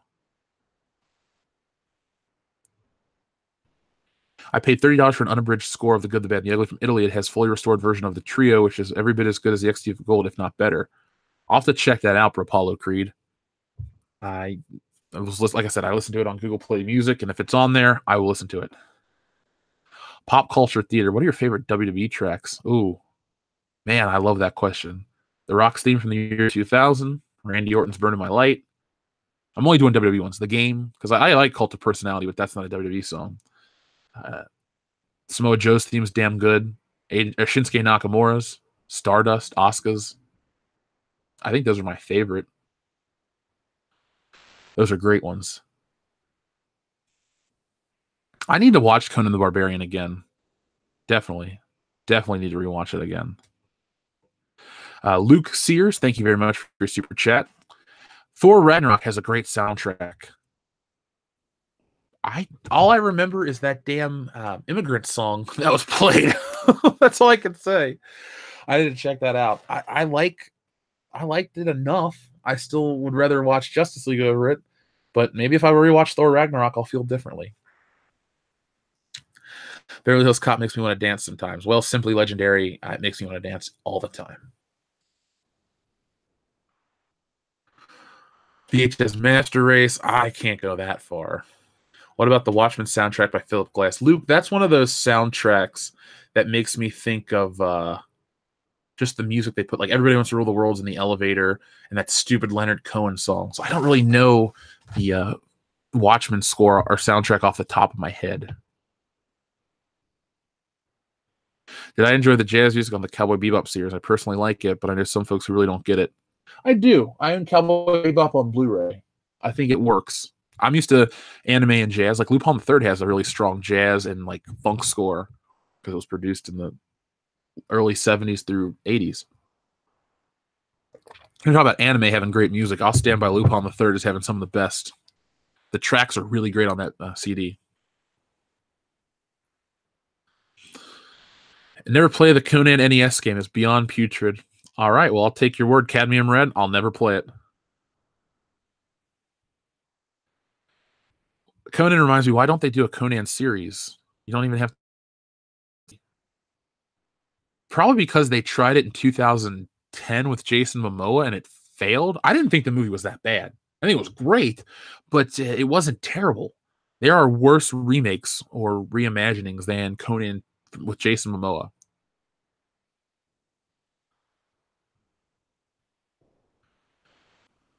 Let's see. New one is underrated. I suppose Dion's talked about Conan the Barbarian. I like the Neutron Dance a lot. Yeah, it's a pretty good song, actually. I listened to it yesterday. Justice League Unlimited theme. I don't like the Justice League Unlimited theme as much as I like the Justice League proper theme from the first 2 seasons. The do. That one's more epic to me than that. I hate superhero themes with guitar. I don't know what it is. Only works for TV to me. Herpicus McDurpington says, I'm more excited to meet you and the rest of the High Council at Celebration than the actual event. I'm so glad that you're excited for that because I'm excited too. Ethan, Jeremy, and I keep talking about, the build up, what we're doing behind the scenes. That pie party's happening, so be prepared.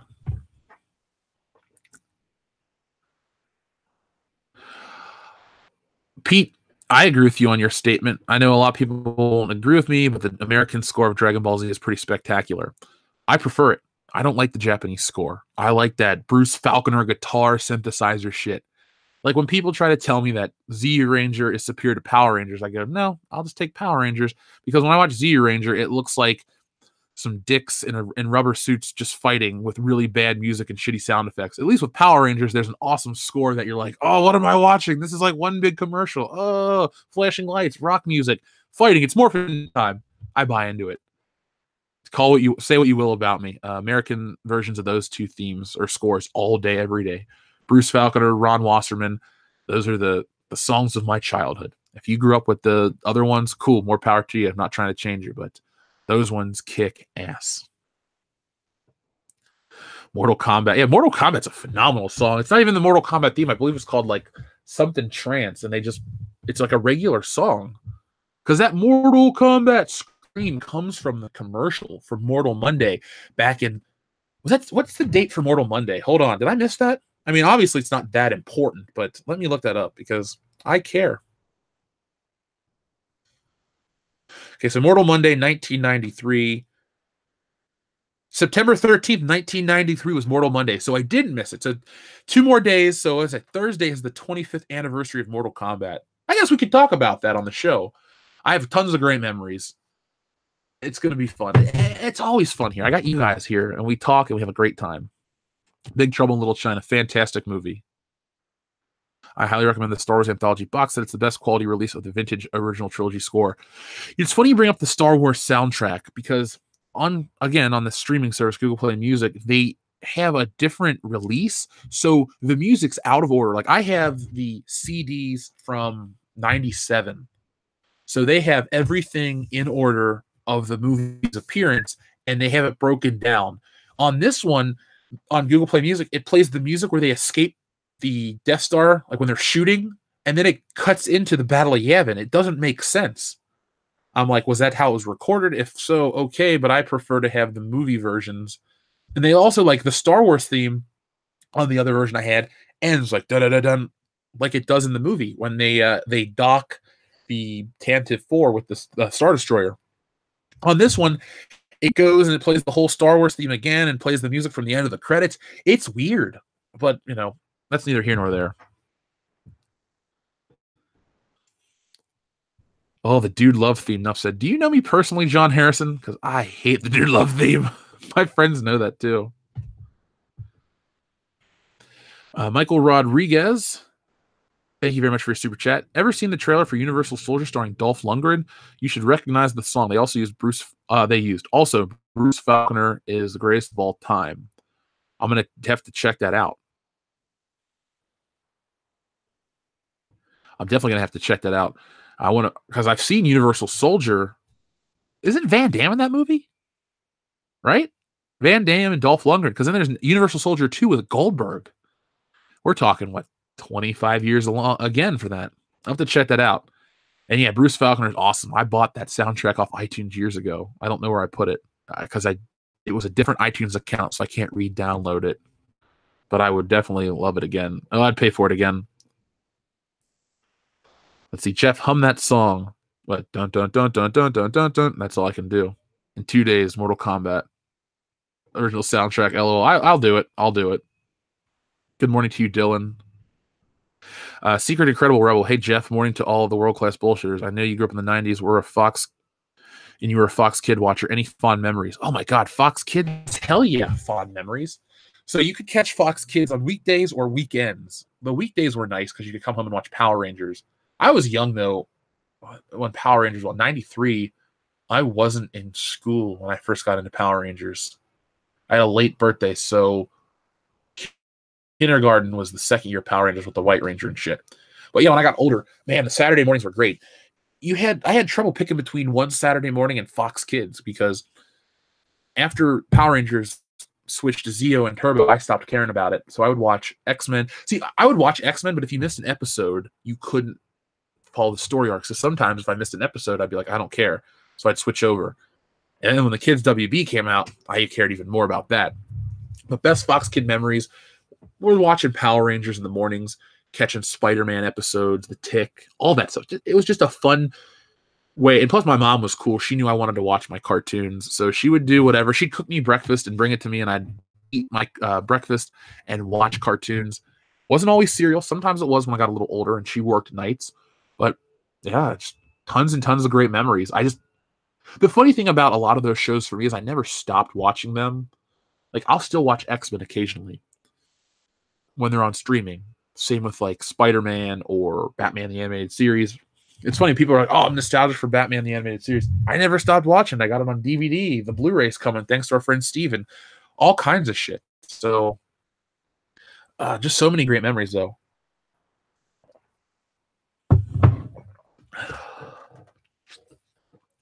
Man, a lot of people are here this morning setting up, let's see, chats. Are we going to discuss She-Ra Princess Trap? Yeah, let me pull that up. Favorite Power Rangers aside from the original and favorite Power Ranger opening? I don't have a favorite outside of the original because I stopped watching it as soon as they switched costumes. I even lost interest when they got towards the end with Ninjor and all that crap. My Power Ranger time was originals to before, like right when they turned to Zeo, and then I just lost interest. They changed the theme song. I didn't like any of it. So when people talk to me about, oh, the lore of the Rangers or this or that, I'm just like, I don't give a shit if it's not the original ones. Hell, I love the Green Ranger, but I think the best episodes are the original 5. So that's how pure I want to keep it. So let's see, She-Ra, this power. Well, of course, they're gonna fucking praise it on these stupid websites. So let's see, watch the trailer.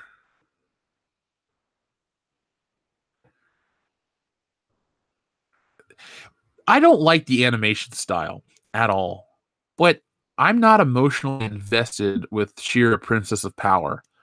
I'd never watched it because I wasn't alive, and I really didn't watch cartoons about girls or shows about girls. Like Clarissa Explains It All was about the extent of shows I watched about women as a kid. So I don't have any emotional attachment, but I don't like the art style, and I don't like, the people that are behind it and the shit they say. Let's see. Debuted by Teen Vogue. Why the fuck is this debuted by Teen Vogue? Do people that read Teen Vogue watch cartoons on Netflix? I mean, aren't they a bunch of kids that are trying to act older, so don't they think that cartoons are lame? I thought, that was how it worked. Nicholas Giardina, thank you very much for your super chat. Speaking of Star Wars, did you check out Edge of the Empire? I did not. Let me check that out in a moment.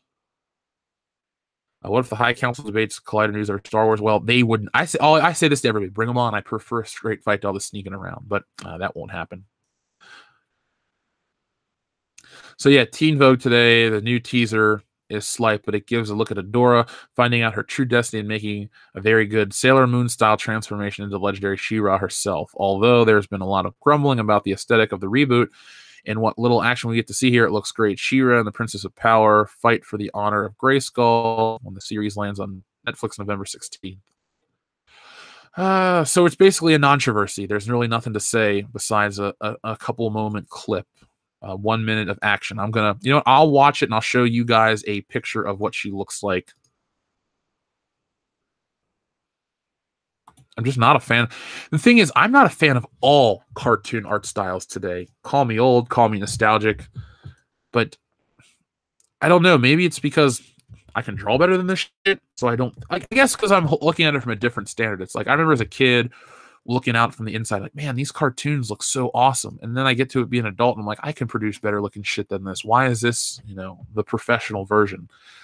The only show that I thought the art looked like shit, and then I changed my tune, was the Spectacular Spider-Man. Fantastic cartoon. Best Spider-Man cartoon ever.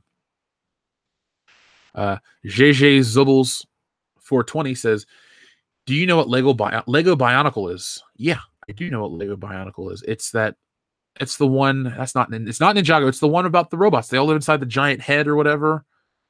They're robots that live inside of another robot type of thing. I remember those. I remember those. The Flintstones looks better. CalArts is objectively ugly. They shown briefing on IFC in sections. I don't. I know a lot of people are angry from the implications that it's, you know, androgynous. She's boyish. She's this. She's that. I don't care about She-Ra, Princess of Power. I'm never, ever going to watch this show. I don't watch the new Voltron. I'll never watch a He-Man cartoon. This is a nostalgia of a bygone era before my time.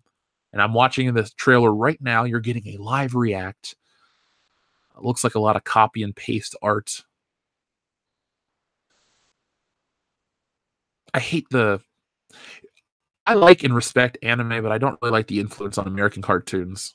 I watch a lot of the older stuff, and it looked a lot better before the anime influx. I guess because it's cheaper to produce, or it's because they think that's what's popular with the kids. Maybe I'm wrong. I don't know. I'm not a kid. I'm not, their target demographic, but I'm not going to watch this. And you guys make your own decisions. I think it looks dumb. I think it looks fucking stupid, and that's what I'm sticking with.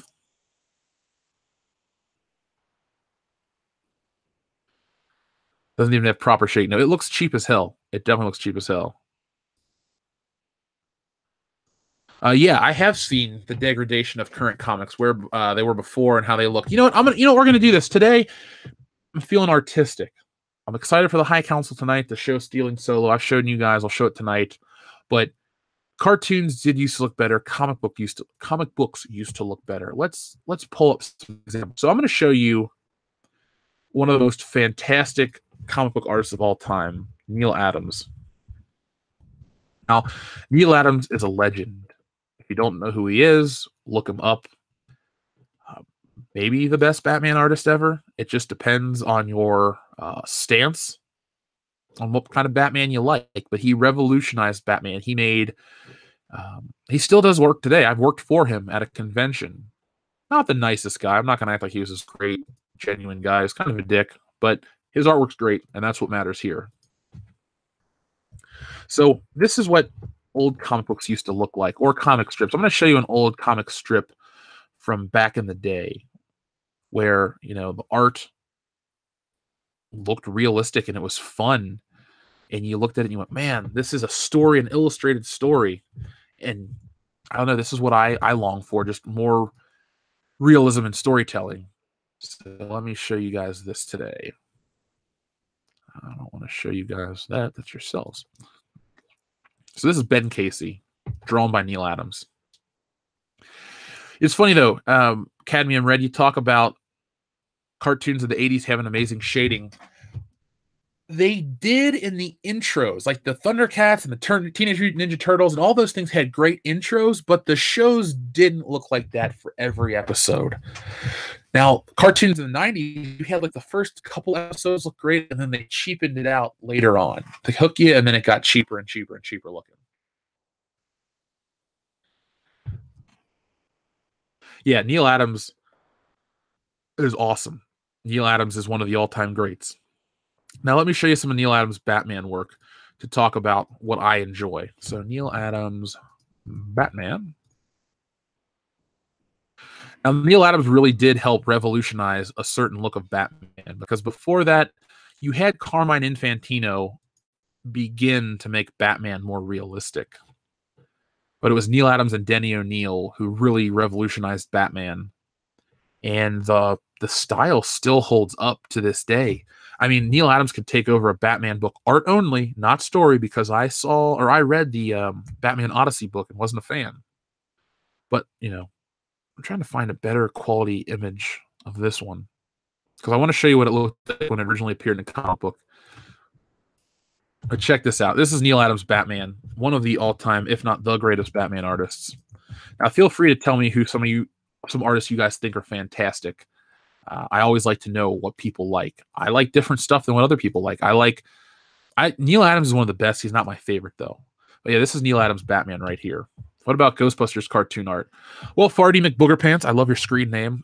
Again, the intro to Ghostbusters, the real Ghostbusters, was much more elaborate than the actual show looked, and that's fine. It's a sizzle reel. The Mega Man cartoon was guilty of that too back in the day. But I'll give it to Dragon Ball Z. Their sizzle reel, the show looked like that too.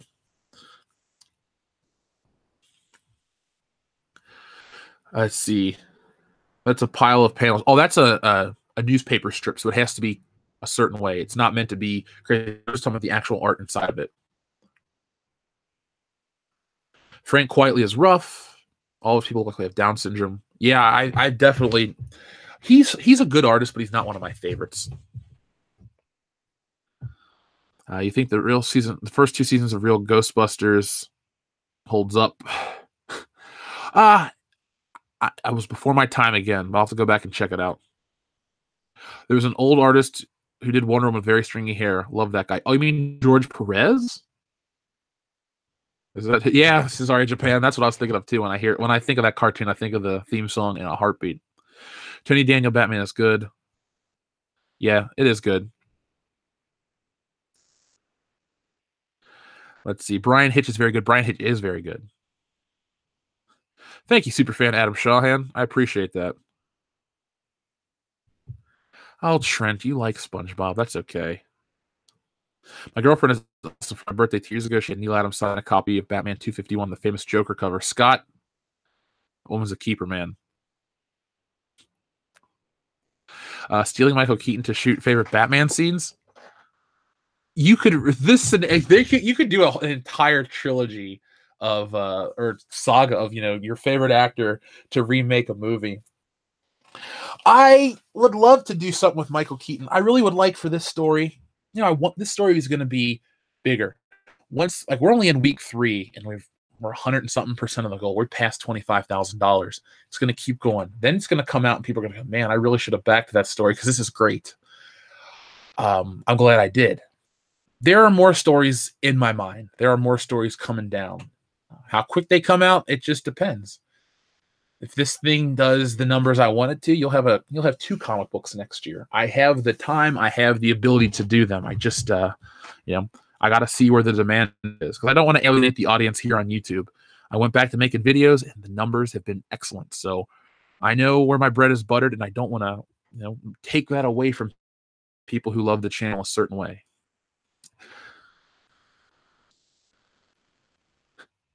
Stealing Bruce Willis, Sylvester Stallone. Oh my God, that could be. It could basically be like these crazy fans kidnap this coterie of actors, and then they all escape in a expendable style fight. It'd be a nice closure to Keaton's Batman.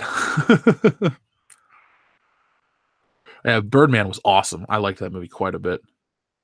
Thank you, the Ghost Legend 001. It was just a concept I love. I want to make it real. I was working on it last night, laughing my ass off. Jedi Knight and friend of Captain Solo. I do not know the royalties of the comic book industry. I've never worked for Marvel or DC. I've only worked for myself, and that's the best way to do it.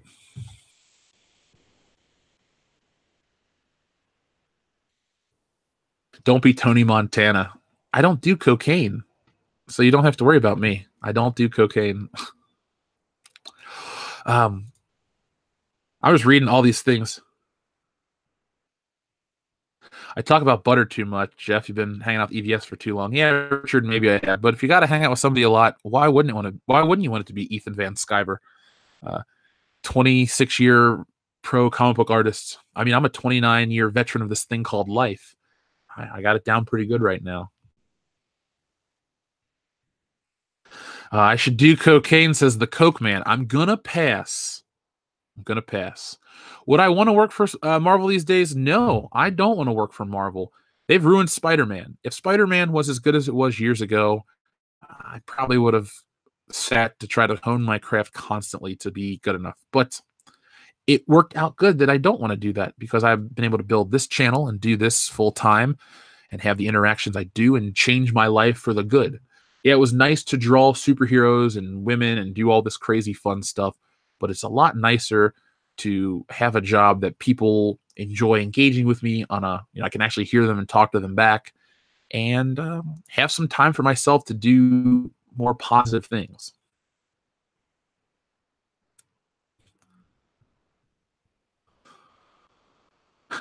I'm going to start saying a 30-year veteran of life in my Tinder profile. Jedi Knight and friend of Captain Solo. It's a fantastic way.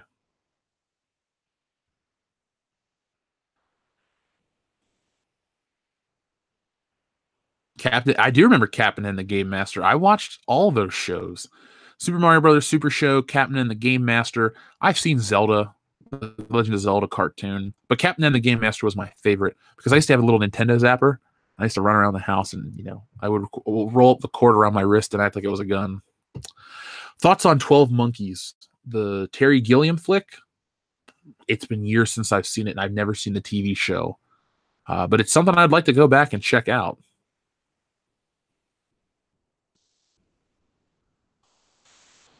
People are not liking this new She-Ra in the chat. Dr. Coffin says, sorry, I'm late to the party. Saw Halloween in Chicago last night. Didn't get home until 2 a.m. Oh, Halloween. Sorry. I thought I read that as, you saw a new Halloween already? You got to tell me everything. I can't wait. I did see an article that says Halloween is about the Me Too movement, and I just, ugh. Every other article I've seen was singing its praises and saying how cool is a throwback, and these people are trying to interpret it as the Me Too movement. Do you want your movie to fail? Because that's how your movie fails.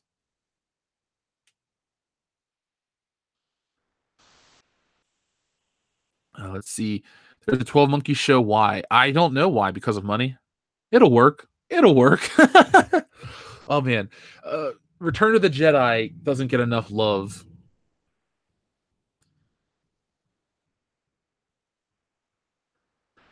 Let's see.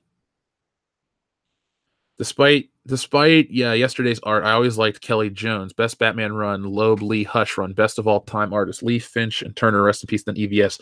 Swinging, God, those are all excellent people. I met the people from Michael Turner's studio, and I was just like, hey, I'm not trying to bring up bad memories, but that guy was so great. I loved his covers and the women and all that stuff.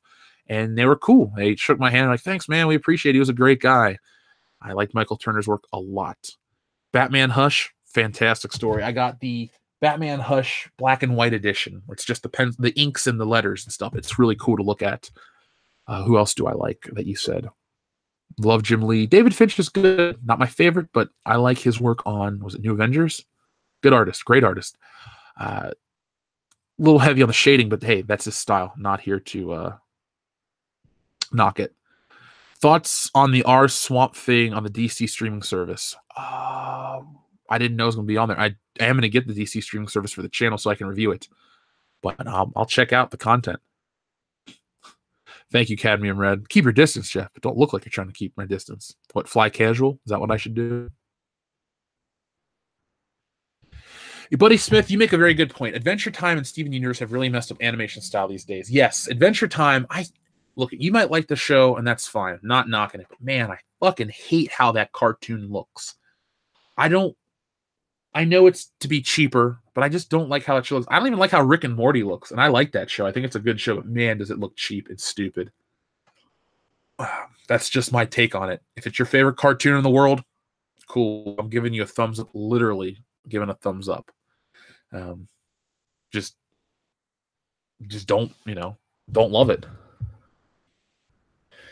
Who was my inspiration that made me start to draw? Well, let me show you some of my favorite artists.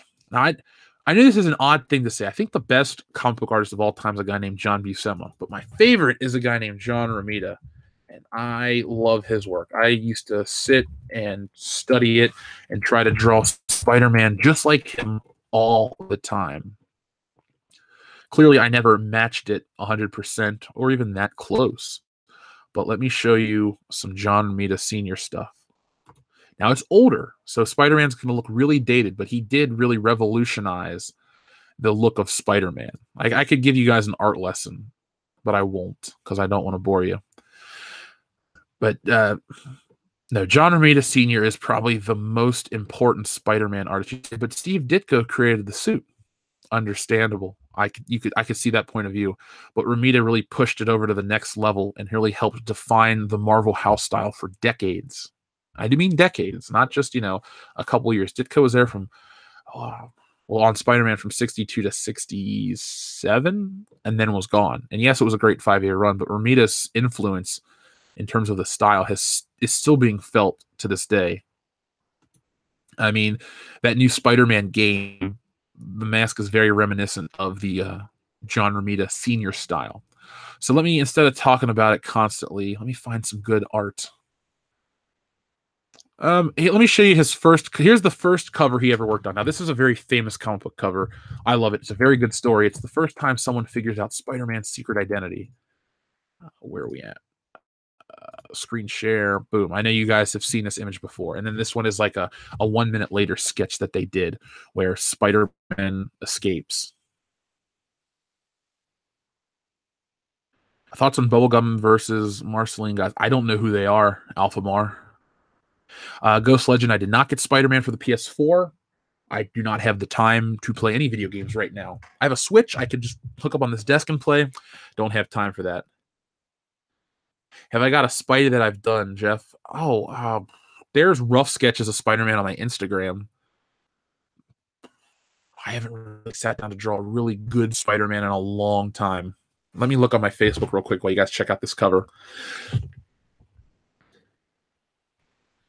Yep, the classic style. I'm a big fan of the classic Spider-Man. That is where that's where I go. People talked about me saying how much I talk about butter. Well, me saying I know where my bread is buttered isn't really necessarily an EVS thing. It's the it's just an old phrase. I've been watching the Twilight Zone, getting ready for the stream this next month coming up. Why can I not use? Sometimes I'm like looking at this phone like I don't know what the hell I'm doing. Let's see. Go back to my profile like you give a shit as I talk you through this. Check out the work though. Watched Avengers Infinity War for the first time on Saturday. Really liked it, but like Mission Impossible Fallout just a bit more. That's fine, man. You like what you like. I liked both movies. They would both be. Would Mission Impossible be my? Oh God, Avengers is my favorite movie I've seen in theaters this year. Mission Impossible is top 3. I really loved Jumanji. I know that technically came out last year, so if we have to take that out of the list, maybe, yeah, Mission Impossible will be number 2. Let's see. I'm passing on all video games. I got married. I get Dion and his wife make it work. They play video games together. They have a lot of fun. His wife is damn good at some of those games too. She's a Fallout lady, so that's her game. Why can I not find good John Romita Spider-Man art for some reason? Well, maybe because I just typed in John Romita and didn't type in Spider-Man. Answer it. I know how to use Google. Well, when I think of Spider-Man, I think of, this classic style. And that's where I like my inking. That's why I ink, or at least attempt to ink, the way I do, because just open the damn tab. There we go. I like this clean, simple look. The way they denote depth and shadow and stuff is more interesting to me than the hyper-rendered stuff. I don't like that. I don't even like to read that much. It just doesn't do it for me. Oh, we had a super chat come in from Mr. V. Thank you very much. The She-Ra trailer looked like a turd in the wind. So it just stunk up everything. The She-Ra trailer is just not for me. I know it's not for a lot of you guys too, but when I say that, it doesn't mean that you can't critique it or criticize it. I gladly talk about. I've talked about it. It doesn't do anything for me. I was never ever gonna watch it.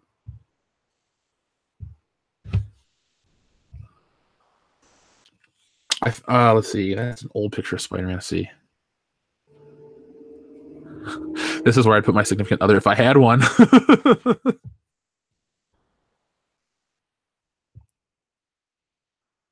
Me and my wife play video games together. My wife loves watching me play Friday the 13th, the game. Oh, your wife sounds damn cool.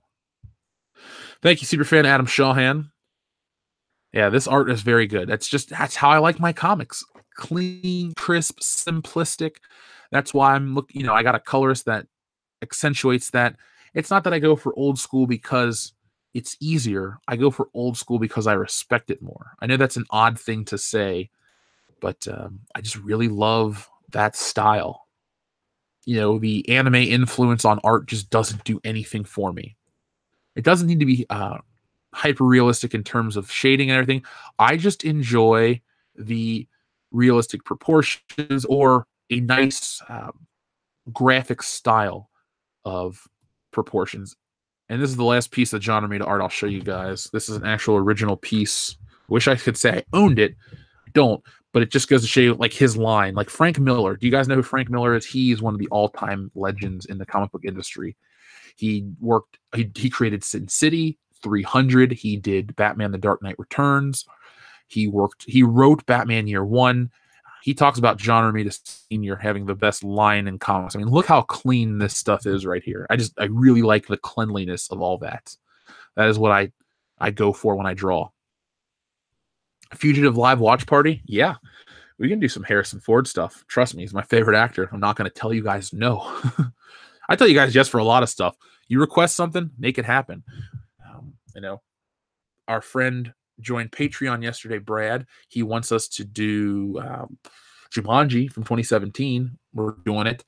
All kinds of stuff. You guys just request it. We can make it happen. There's Salvador, our good buddy. Thank you, Salvador. Start a micro toy collection like Mighty Max with the Bullshitters in collapsible playsets in the shape of Clear's throat and call it Mighty Muffs. Mighty Muff, Mighty Muff. Oh, let's see. I like that idea 100%. We can, we'll see. If Stealing Solo funds everything I need to, when it does, I believe in it because we're getting ready to launch a campaign that's never been done for a comic book before. Only the Bullshitters know, and you'll know relatively soon. But I would love to funnel some of that into making world-class Bullshitters toys, much like Todd McFarlane. I love toys. I love toys more than Todd McFarlane. And I would love to take... the thing, though, is McFarlane's doing the right stuff. With the realism that he has brought to the toy industry, I respect him second to none in terms of like single toy company influence. Like Kenner is gone. Kenner's been gone for most of my life, but McFarlane Toy Line has done a lot of great stuff. Morning, Jeff. Me and my best friend got our celebration tickets. Hopefully we get to meet Mark or Harrison. If they're there, that would be incredible. I'd love to meet them too. But Dartico, I hope you want to hang out with us because we're going to be there. Why are they as tall as the Hulk? Well, this is from, I believe, the 70s when they were trying to make Marvel popular. The Hulk wasn't like 12 feet tall back then. The Hulk that you guys know, the giant Hulk, didn't come out till a little later. Maybe 80s was when they made him super giant. So, thank you, Midnight Cherry TV, for joining a Patreon too. It was a big day. It was a red letter date in the history of world-class Bullshitters. I would definitely watch The Fugitive on a 4K release. I love that movie. Get off my plane. Oh, that's Air Force One. I don't care. That's The Fugitive. Excuse me. I'm thinking of Stealing Solo. Oops. I really wish we could get Ivan Ortega to do a world-class Bullshitters intro, the style of Mighty Morphin Power Rangers, including music. I'd love that too. He's like, if you ever need something, he's like, I'd love to edit something for you. Well, I'm holding off on that favor until we need something from him. Hell, maybe it does to edit Stealing Solo. Who knows?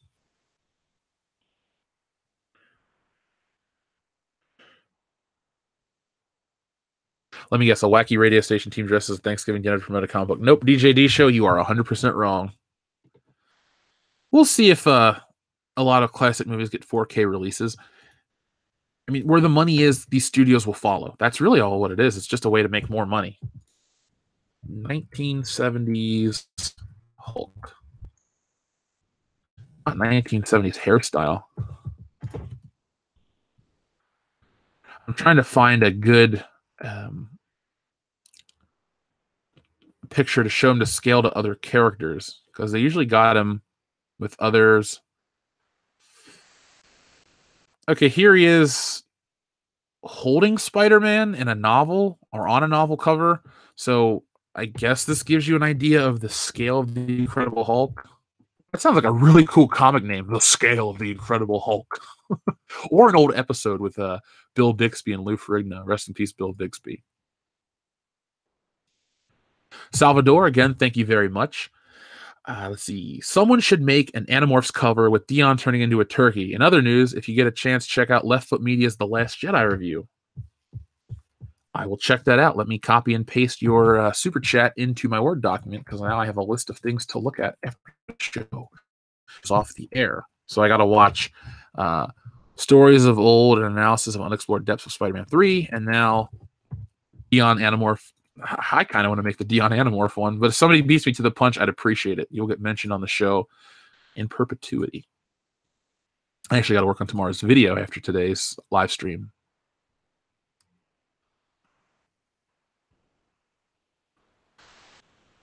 So there we go. That's the Hulk's holding Spider-Man, who's 5'10". I'm not saying the Hulk would be short, but I guess they would draw him as just like 7 feet tall. How do you go about collecting comics? Do you collect by story or artist? Ooh, excellent question. Well, John, I collect by character. So I love Spider-Man. I'm going for every Spider-Man comic ever. Or at least I was. I've kind of taken a break because fuck modern day comic books. But I started as a kid reading Spider-Man, early 90s, and I really, really loved it. And then when I graduated from high school, my mom said, you can have a party or you can have money. So I took the money and I bought comic books out the ass.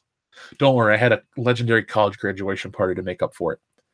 But I did start collecting comics there. Now, I do like specific artists and stuff, but I don't really like, okay, for example, if I'm out at a store and they have cheap John Buscema comic books, like a Thor or something like that, I'll pick it up. Or an old Conan magazine, you know, those limited Marvel book things that they put out in the 70s and 80s. I'll pick those up on the cheap. But overall, if I'm spending good money, it's got to be from a character I like. So, you know, an old Romita Spider-Man issue, I have ones that are in the hundreds of dollars. That's fine because it's Spider-Man. Now, if there was an old Romita issue at Daredevil that was the same price, wouldn't pay for it. So I really just collect by characters. And Spider-Man's the only character that I will pay good money for.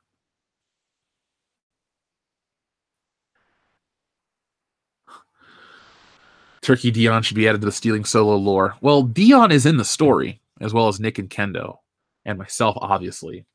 You've seen the picture of me from Stealing Solo, have you not? Have you ever been to Portillo's? If not, you should try it while in Chicago for Star Wars Celebration. Isn't that the hot dog place? Or is it the Italian beef shop? I've heard the name. I'm willing to try it, bread man. I want to eat a lot of good food in Chicago. I'm basically going to be good on my intermittent fasting diet and stuff up until my birthday, and then I'm going to enjoy my birthday weekend. Then I'm going to be good up until Thanksgiving, and then good up until Christmas. And then after Christmas and New Year's, I'm going to be good up until Celebration, because that'll be, what, 4 months? No. Well, WrestleMania is the weekend, so it doesn't matter. But I'm going to go nuts in Chicago. I'm going to enjoy it. Let's see. Yeah, good question. You get a gold star. That is a good question. Hope Stealing Solo has a few Easter eggs. Turkey Dion on a horse, etc. There are nods to the World Class Bullshitters guys. This is a story, though, that if you've never heard our podcast, you'll get. There are small things, but this is a parody of Star Wars. And I could tell you more, but I don't want to. You just got to go support it. It's a one-time event. Remember how all those people could buy Star Wars on VHS, the original cuts, and then the special editions came out, and for the last almost 20 years, people have been like, over 20 years, I want the original cuts, but Lucas told you you're only going to get them for one last time. Well, that's where I am right now. This is a one-time event. You got to get it while it's still here. A couple of weeks back, a comic book store owner whipped out 10 comics worth $500K. I am a little envious. Jeff, any expectations that Star Wars Episode 9 will be better than the first two? Probably. They have to. Before they were look at the reason Episode 8 is what it is because they were riding high on 7. They made all this money. They became the second highest grossing film of all time. You know, they thought they were the belle of the ball. So they go and they let Rian Johnson do whatever. Oh, it's Star Wars. You can do whatever you want. But they didn't expect the backlash to be so negative. And now these writers are trying to go, oh, it's a small vocal minority of people that just they don't care. They don't matter. Well, we fucking matter. All right. If the small vocal minority of fans didn't matter, these movies wouldn't make $700 million less. Solo wouldn't have flopped. The toys wouldn't be in the shitter. It's this small vocal minority of trolls that actually spent the most money on Star Wars. So you pissed off your number one fan base.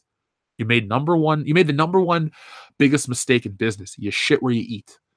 If I started disrespecting everybody that listened to this show and calling you names and stuff, the numbers would fall off and be my own fault. And then I would, if I was like them, I would double down and be like, oh my God, these terrible, hateful people, they're killing me and blah, blah, blah. And I'm, no, they've done it to themselves. I would have done it to myself. It's all about accountability. They keep passing the buck. Every time there was a controversy or a problem, they tried to move it away. Solo failed. Well, Kelly Marie Tran came out on Instagram. Oh, I was harassed. I was this. I was that. I'm sure you were. But that whole story was very strategic. I'm sure shit was said to her before the movie came out. In the months when it was out, they waited until May to bring it to light. Why? To deflect away. Same thing with this Rian Johnson thing. The Star Wars Resistance trailer has dropped another 12,000 thumbs down. And now, Rian Johnson and Mike Zero shit. It's to deflect from the failures that are constantly coming out from Star Wars. Alpha Terranima, thank you very much for your super chat. Check out the soundtrack for the Etrian Odyssey games. The normal battle theme from 3 is pure 80s workout montage material. Well, again, I'm going to copy and paste this into my Word document, and I'm going to check it out. I do like me some 80s montage. Maybe I'll listen to it today. Today's a cardio day at the gym, so maybe I'll just relax and well, not relax, obviously, but I'll get pumped up to some of that music.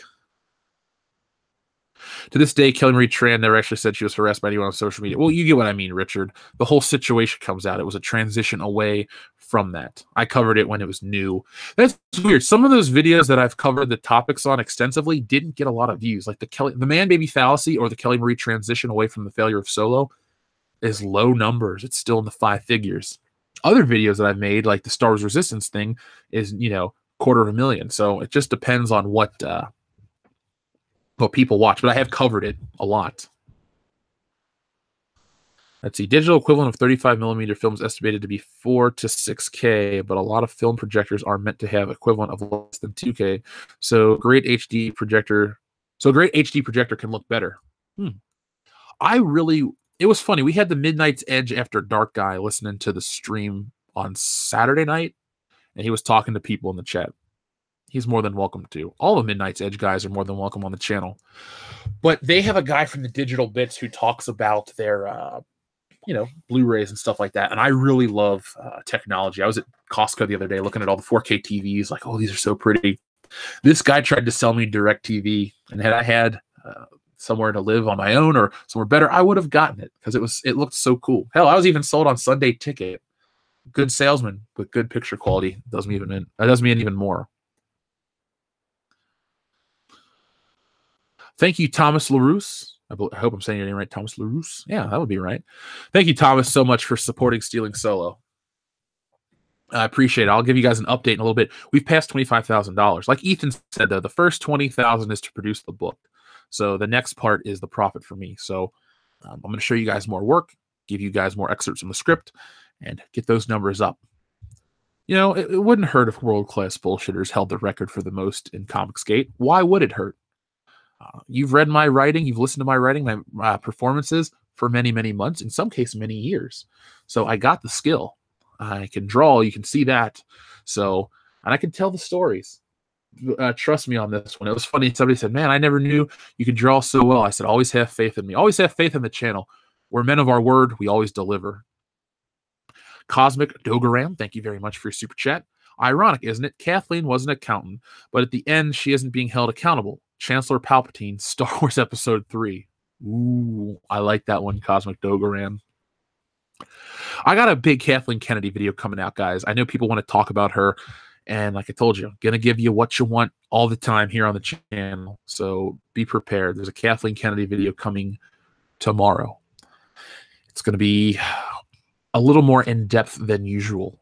So be prepared. If you like the hard hitting ones, the stuff in the vein of the million viewed video, I'm going to give you something like that. I'm excited to do it too. I really do love writing, and I love making those types of videos. Are there any good game franchises today? Most franchises now seem too SJW in nature. Nintendo stuff.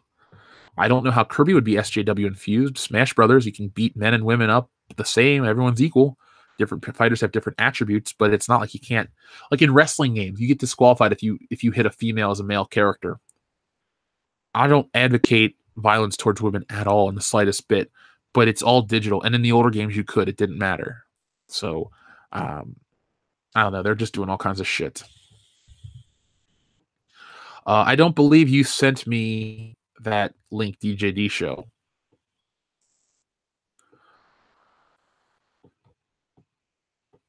Hollywood Hogan, brother. What happens to rats and snitches, brother? They get stitches, brother. Kirby, positivity, bro is woke as fuck. What do I think is the best Blu-ray transfer? I'm looking at the Blu-rays I own. I'm trying to think what an old movie. The Wizard of Oz looked pretty good. There's a 4K remaster of Ghostbusters, which looks pretty decent. Let me move off. I have an Iron Man figure blocking my Blu-rays. Let's see what I got over here. I'm trying to pick a movie that is a good, like an old movie that got transferred to Blu-ray to look good. And I won't say Die Hard or Back to the Future because I love those movies, but they don't look that good. Oh God, that's a hard question. Hollywood Hogan also said, "You a Stitch, brother?" No, brother, not brother. Part of the NWO, brother. American Trent 007 says Goldfinger. Yeah, the James Bond flicks. Yeah, those are the better. I think Goldfinger and Dr. No. Thunderball has a great transfer. I'm going to go with the early Bond flicks. There we go. I'm going to go with the early Bond flicks.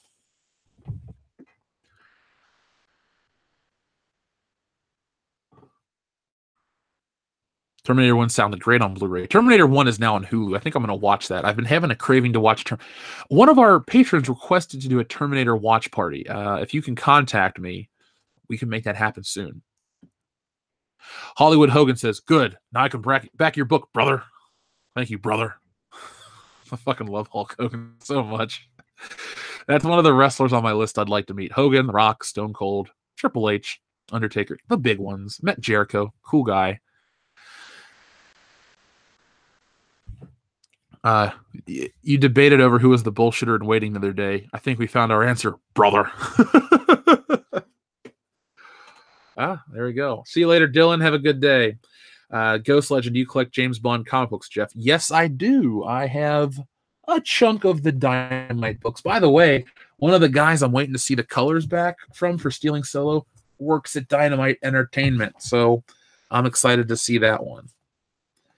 Let's see who else.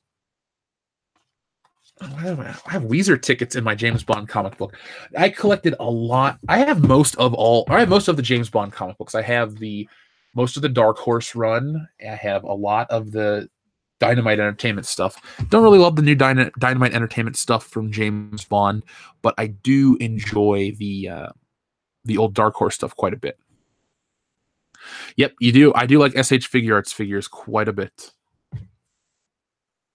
Oh, okay. Superfan Adam Shawhan was the Terminator guy. All right. Well, let's make it happen soon, man.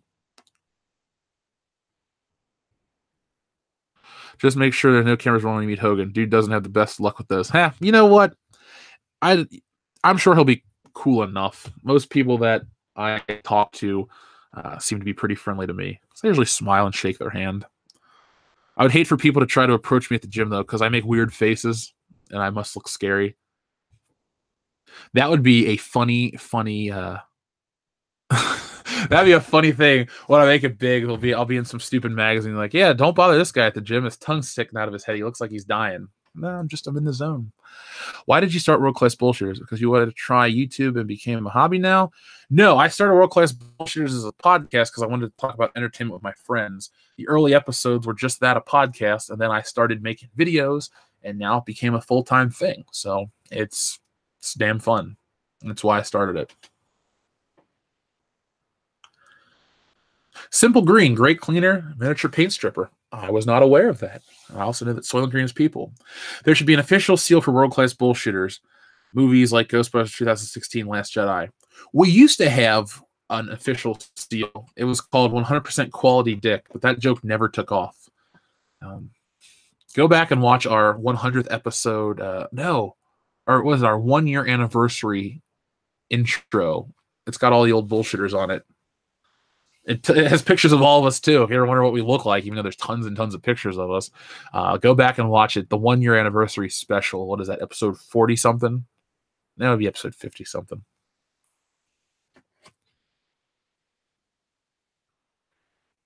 Let's see. If you've never had the pleasure of seeing Lou Ferrigno at a convention after hours, he's hitting on girls that are young enough to be his granddaughter and Fitness Pocket. I highly recommend it. I've been at conventions where Lou Ferrigno was working when I was an artist. My friend paid a good chunk of money to get an autograph for his mom. Lou Ferrigno is cool in my book. I met RVD at a horror convention a long time ago. Cool dude. I do love me some Rob Van Dam. He's my top 5 favorite wrestlers of all time. Probably number 4. Rock, Jericho, RVD, or Shawn Michaels RVD, Macho Man. A lot of technical talk. I want to get into the sound stuff too. When I move, I'm gonna get myself a nice sound system. It'd be fun to lay back and watch some movies and just. Oh, there goes a TIE fighter around my head. Yeah, RVD is one of the most chill dudes around because he's pretty stoned. Just putting it out there, man. RVD partakes. No one gets higher than Rob Van Dam. Let's see. Old episodes 6 through 9 are missing on YouTube. Huh. I don't know where they would be on my old computer. I have to look. I don't know the dates. So those episodes may be the lost episodes of World Class Bullshitters forever.